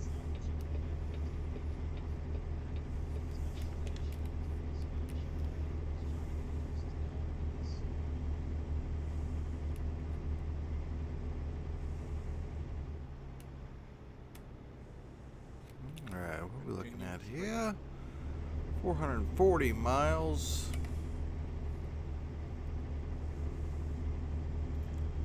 Once we finish this one, we'll call it a night for deliveries. We'll go on for quite a while here, probably over 3 hours now, I'd say.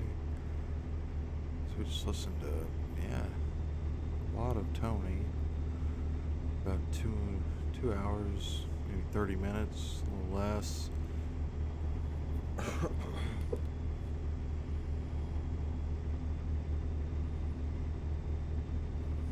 We got a shooting star there off to our left.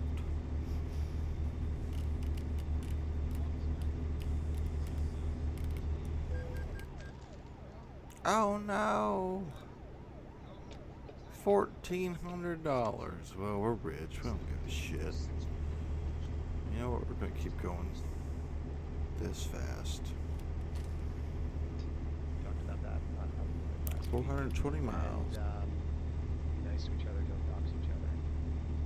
Now we get to what's distracting you, Paul. Can we talk about our weekly distraction? Because I have been... we get the murder squad here. What's happening?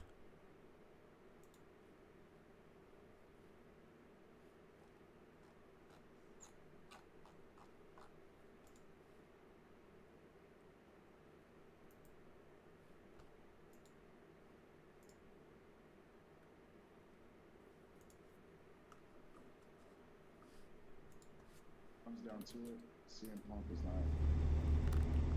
as good as John Cena. Finish it off with a little Jim Cornette. It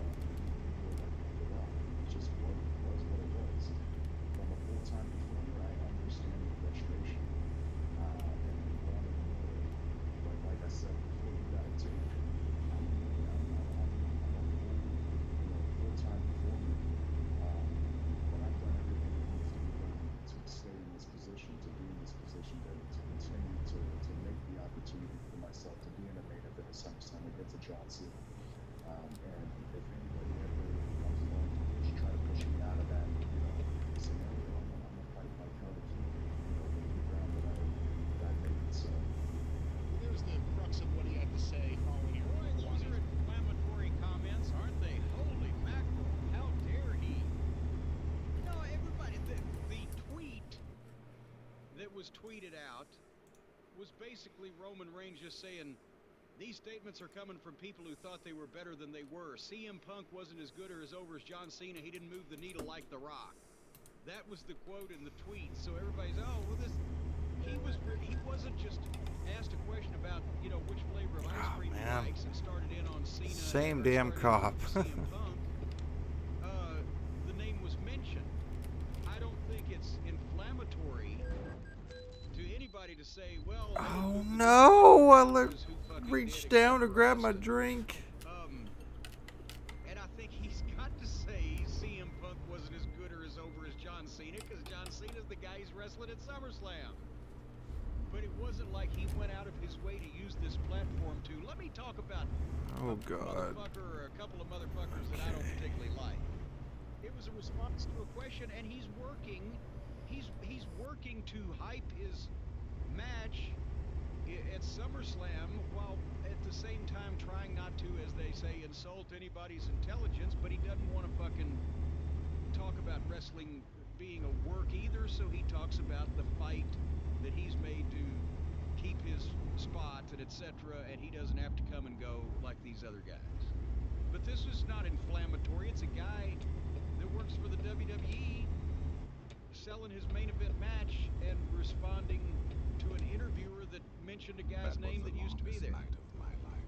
Did you ever hear who CM Punk wanted the original Shield to be? Remember, the Shield ended up being, of course, Seth Rollins, Dean Ambrose, now Jon Moxley, and Roman Reigns. CM Punk, he was in the mix. That was all about him. He was in the mix with that angle. He originally recommended recommended a different version of the Shield. Did you ever hear what that was? I did, but I can't recall it now, and hopefully you can. Seth Rollins, Dean Ambrose, and Chris Hero. That's right, Hero. Because Hero was a tremendous performer at that time. I haven't seen him lately. I'm sure he probably still is, but he was motivated. He had changed his body. He was at the best I'd seen him around that time period, and they never did a goddamn thing with him. Well, there you go. There's Roman Reigns' controversial. What was more controversial, his statement or Ariel Helwani's question? I don't even think Ariel Helwani. Hey, lady. I sound like Bill Apter doing Jerry Lewis now. I don't think Ariel Helwani's question was particularly inflammatory either. Dang it, man. Screwing up bad. Alright, make sure boat's still good. Yes, it is. Name, and he, is obviously where that might get some views, but it wasn't. It was simply a question of, you're wrestling a guy that's come back after he's gone to Hollywood and he's done this and done that. People in the past have said that they resent these guys coming back every so often when they're there all the time. How do you feel about that? But Roman Reigns is smart enough to know that John Cena coming back, I think he botched the phrase, a rising tide lifts all boats, but who doesn't want a fucking movie star that used to actually be a professional wrestler and still is, for that matter? Whether it's The Rock or John Cena on the card. You don't want David Arquette. He wasn't a movie star or a goddamn wrestler, but a wrestler that became an actual movie star. You would want them on the card whenever you could get them. Or an icon like The Undertaker that for a number of years had one big match a year in him on the big show when it counted. Why wouldn't you want that? Because you're going to make more money of being on that guy's card than main event in a phone booth. Well, there were some other quotes from Roman Reigns about a former partner of his we mentioned earlier, Dean Ambrose, now Jon Moxley in AEW. Did you see these quotes? I would love for you to enlighten me on those quotes. Again, from the same interview with Ariel Helwani on BT Sport. A quote, he still calls him Dean, by the way. Dean obviously is doing what Dean is doing. I think he's happy over there at AEW. If he could have been the man here, he would have been the man here. But he couldn't be the man because I'm the man. So know some people, again, like with the CM Punk comments from Roman Reigns, are taking that and running with it like it's some deep dig at Dean Ambrose. Oh my God, I don't know how Dean Moxley or John Ambrose, or I don't know how he'll just bear this. How the shame of Roman Reigns saying he can't be the man because I'm the man. How inflammatory a comment. He stabbed him to the quick. He also said he last spoke to Moxley. Quote, it's been a while. The last Hey, 324 miles. Let's go, baby. him and give him congrats on the baby and everything. With everything going on and pandemic and being back on the road and dealing with John Cena, it's been a crazy quarter. I like that. Hold on. Everything going on. And the pandemic and being back on the road and dealing with John Cena. Dealing with John Cena. the Cena-demic. But anyway, I mean, he uttered the truth. Dean Moxley or John Ambrose could never have been the man, the face of the company in the WWE. He wasn't going to be. He might have won a title, but he wasn't going to be the face of the company. That was never going to happen. Over across the street on the other network, the standards for what the man, the guy should look like are a little bit more relaxed. So he's obviously got a better chance at it there. But he don't look like Roman Reigns, and so he's never going to be in Roman Reigns' spot in the WWE. But this is not a verbal evisceration. And, you know, that's why why is this news? Why is Come on, what are we at? 295, okay. Oh, can't wait to get there. I'm so sleepy. Ready to go to bed. Make it though. Be $100,000 richer, $106,288 richer to be in fact. We're up to $2.81 million. Ever so closer to that 3 million mark. Hopefully we'll make a little bit more before we get there and be able to finish it off the next time we get on here. Any of our sponsors or any of our sponsor spots, the way we have the fine folks at Code Academy. And folks, I'll tell you this, I want to say that they have a new slogan there at Code Academy. Get the A out.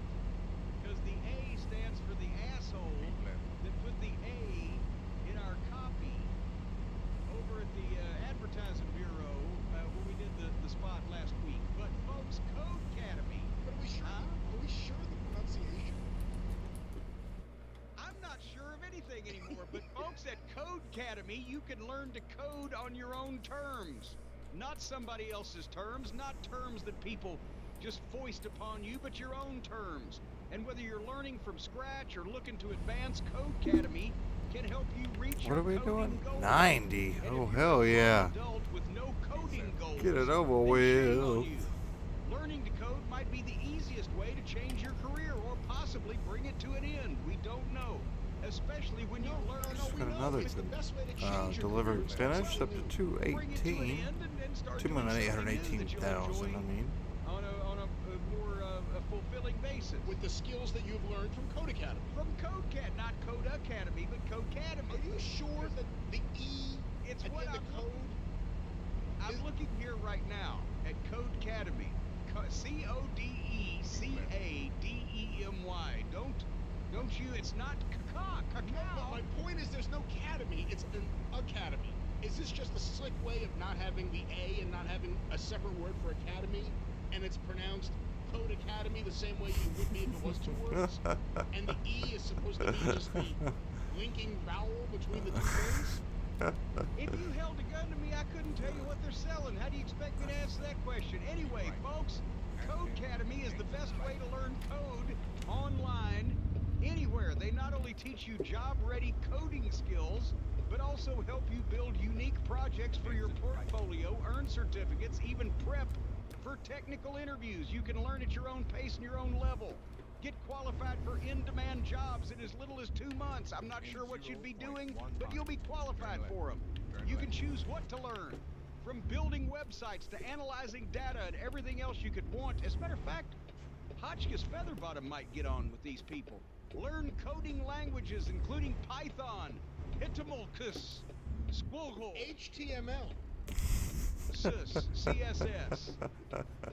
SQL, School. MOUSE, JavaScript, and more. Not sure where to begin? I'm not. Codecademy will point all of us in the right direction. You can get instant feedback. Often comes in the form of a middle finger. Your code From the sponsor. Yes, your code is tested as soon as you submit it. So you always know if you're on the right track instead of me wandering aimlessly here. Build your portfolio, get a certificate of completion.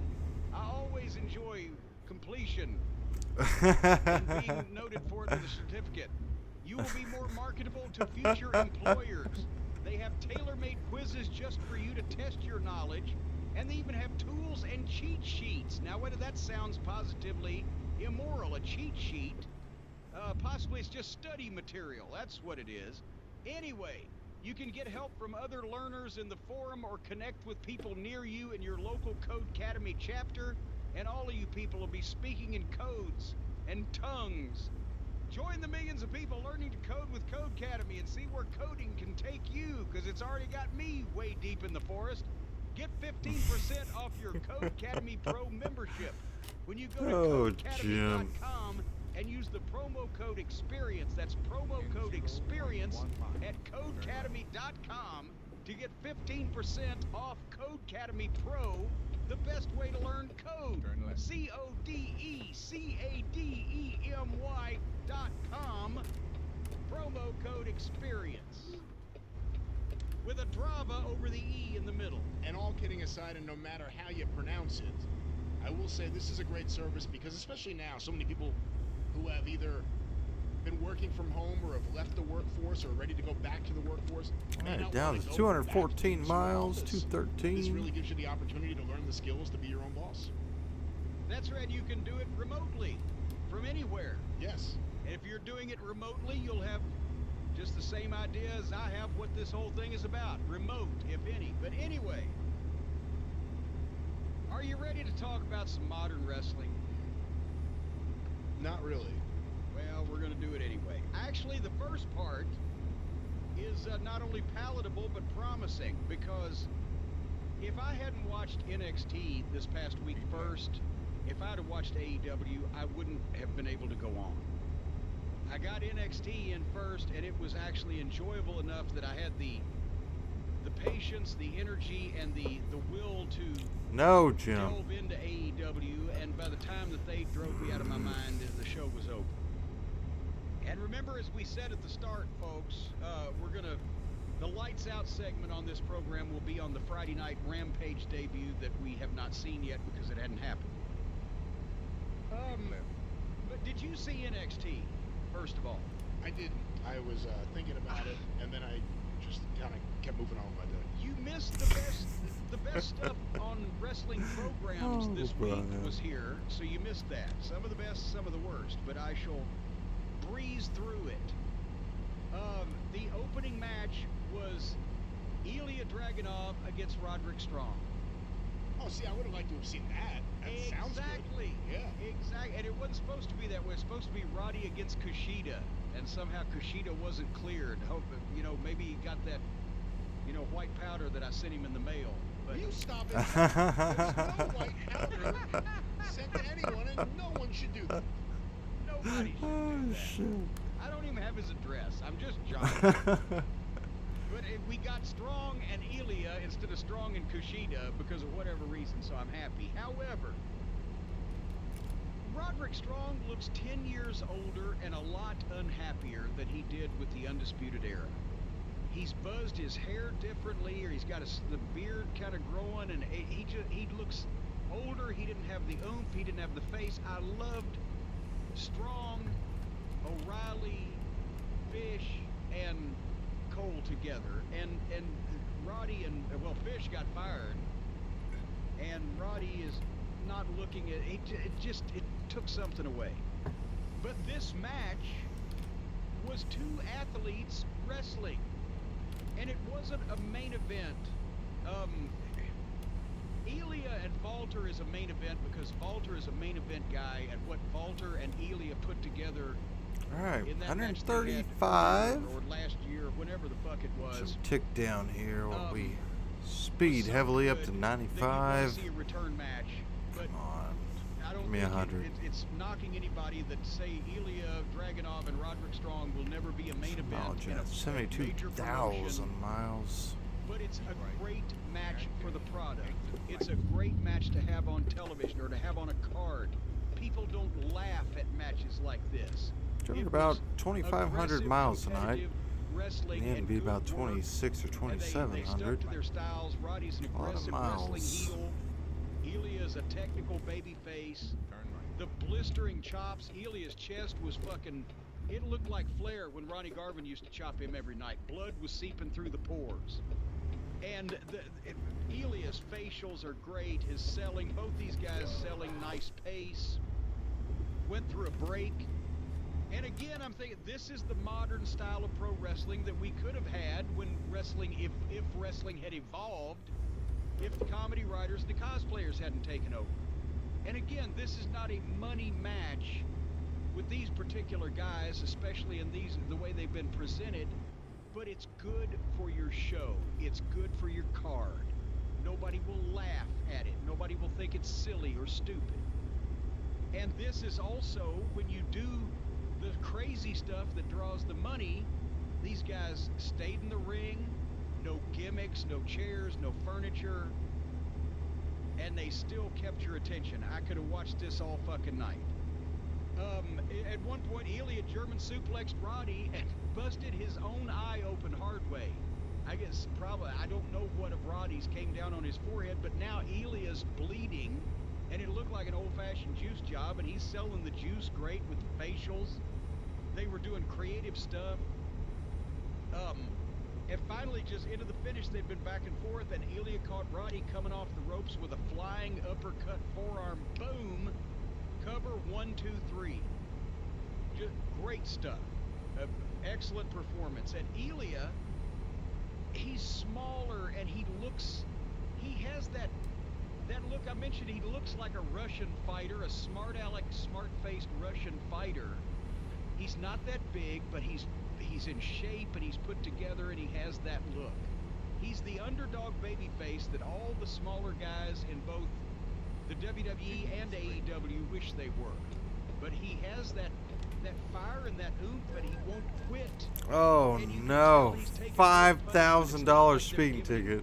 Bumps off the Oh. roof through all this furniture, and he kicks at it too. And Lord. it's the presentation. I knew that was a cop too. It was like, yeah, whatever. We'll He's just go a around it. modern Ricky Morton type. If All right, Ricky doesn't 70 look miles like to a go. Russian shoot Separates fighter. Anyway, separates us since between you didn't see it, I won't ask your thoughts, but you $106,000. missed Now out. we actually are up to So that's for all the people that said I never say 2.841 anything now. good about anybody Boy, today. our drivers Now, are you said doing you liked the great. show. There's no We are way going to be they about maintain that $50,000 away from the No matter what it is, I 3 can million mark. Well, That's actually, amazing. hold on here a second now. Our company is trucking Because they along did maintain it for a quite second. They did a package on fucking Cole and O'Reilly. literally. They're tied at 1-1. Takeover Love was it. the rubber match, the undisputed finale.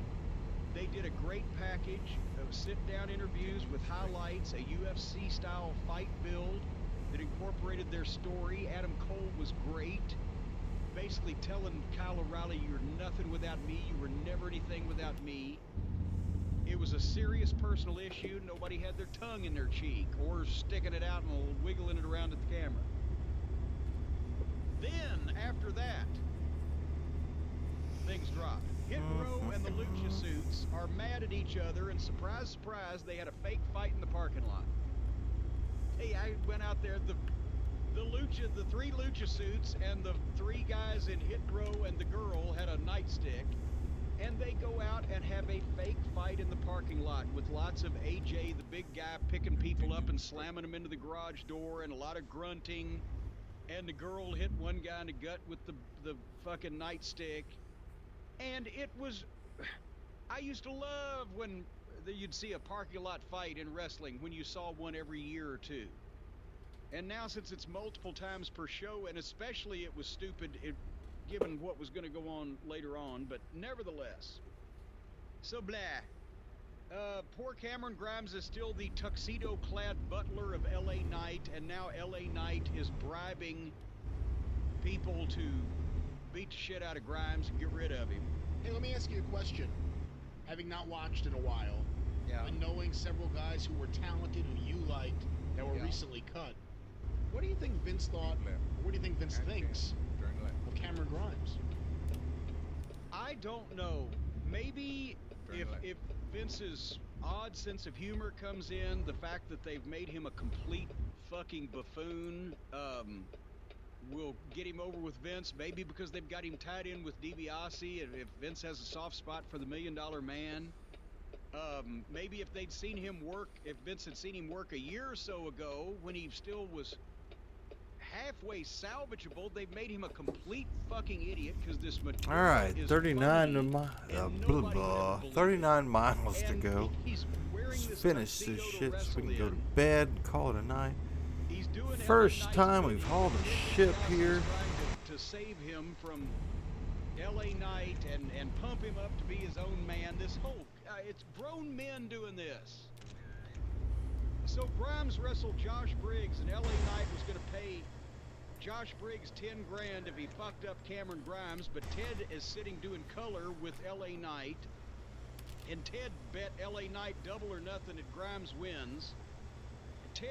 Teddy's half asleep on this thing. I don't know whether he's not into it or whether he's just, you know, that's Uncle Joey's movie. Hell yeah. Beautiful pictures. 30 miles to go. His shirt was out, the fucking tails were flying everywhere. But Cameron Grimes won.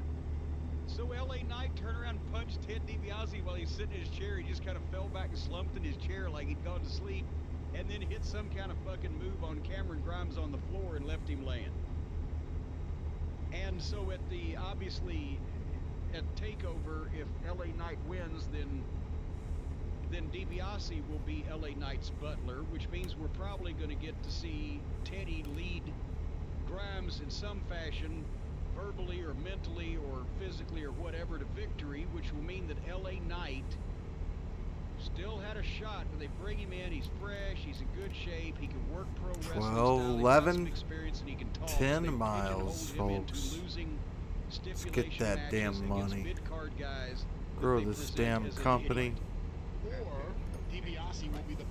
Grow this damn channel too. Like, comment, subscribe, share, do all those things so we can advertise on shows like Tony Basilio and Jim Cornette's Drive-Thru and Experience. Let me be straight with you. This is a radio commercial for 3 small business insurance. Yeah. The policy has no fine print. It's clear what's covered. So while you can't see the following scene, just know that this pet store is protected by 3. Joe, did you leave the snake tank open? Look, I don't want to point fingers, but yes. 1 mile away. I'm calling my lawyer. They're gonna need some help with this mess. Luckily, they have 3. No fine print, just exceptional coverage. 3 is a product of Berkshire Hathaway Direct Insurance Company. 3, no nonsense, just common sense. Alrighty, moving on in the program. Not in denial. Mr. and Mrs. Sameface were talking with Indy Hartwell, and they had a little 8x10 copy paper poster on the wall behind them missing Austin Theory. The one guy in that group that I want to see is the old, you never see him. And then the next match was Dexter Lumis and his heartthrob Indy Hartwell. As I've mentioned before, they're an item, against Jessie Kamehameha, the 6'6" girl, and Robert Stone, the manager, with Frankie Monet in the corner. The one that I want to, the only one that I want to see is in the corner of the two I don't, in a mixed tag team match. Robert Stone is a foot shorter than Jessie Kamehameha. He's a manager. He's wrestling barefoot and doing cartwheels. So I'm not ribbing. Before he even locked up, he's doing cartwheels, and he does all comedy manager stuff that you can tell that he's trying to do it, and he's parodying managers, and I don't know, it's fucking silly, and I was done with this. I fast forwarded. But after the match, I swear to God, I am not lying to you, Brian. Indy Hartwell gets down on one knee and offered Dexter Lumis a ring and proposed to him. I'm not shit. And Dexter Lumis took it, and Beth Phoenix, poor Beth, started yelling, "We've got a wedding to plan." I got something else to plan to do with my Tuesday nights from 8 to 10 if this fucking shit keeps up. That wedding may be Oh, around the same time shit. as the funeral of NXT. It's just so anyway, I said at that point, I wrote, I'm done with this show, but they've advertised Karrion Kross and Samoa Joe face to face tonight, so I'll fast forward to that. Right? Because after All right. Cornelia, We made it. and then the Cole and O'Reilly package, the comedy has stuck this thing right back in the toilet, and it was a mess. So, but here's what I fast forwarded through. Dakota Kai and Raquel Gonzalez did a dueling promo. Carmelo Hayes faced Duke Hudson in the breakout tournament. And Carmelo won and will face Odyssey Jones in the finals. And Carmelo is a baby face. Oh, I'm so happy. And then Odyssey Yeah, whatever. Jones is a We'll baby skip it. face. And Odyssey comes out face Hell to face with yeah, Carmelo though. and has a line. But Ladies and gentlemen, thank you, anyone and everyone that joined us. Thanks, Dan, for participating in the chat down below. If you're in here and you liked any part of tonight, go ahead and leave a like, leave a comment, subscribe. But that's going to do it. Let's see what our money's at now. We're level 38 still. Hell yeah, I love to see it. 10.0 rating.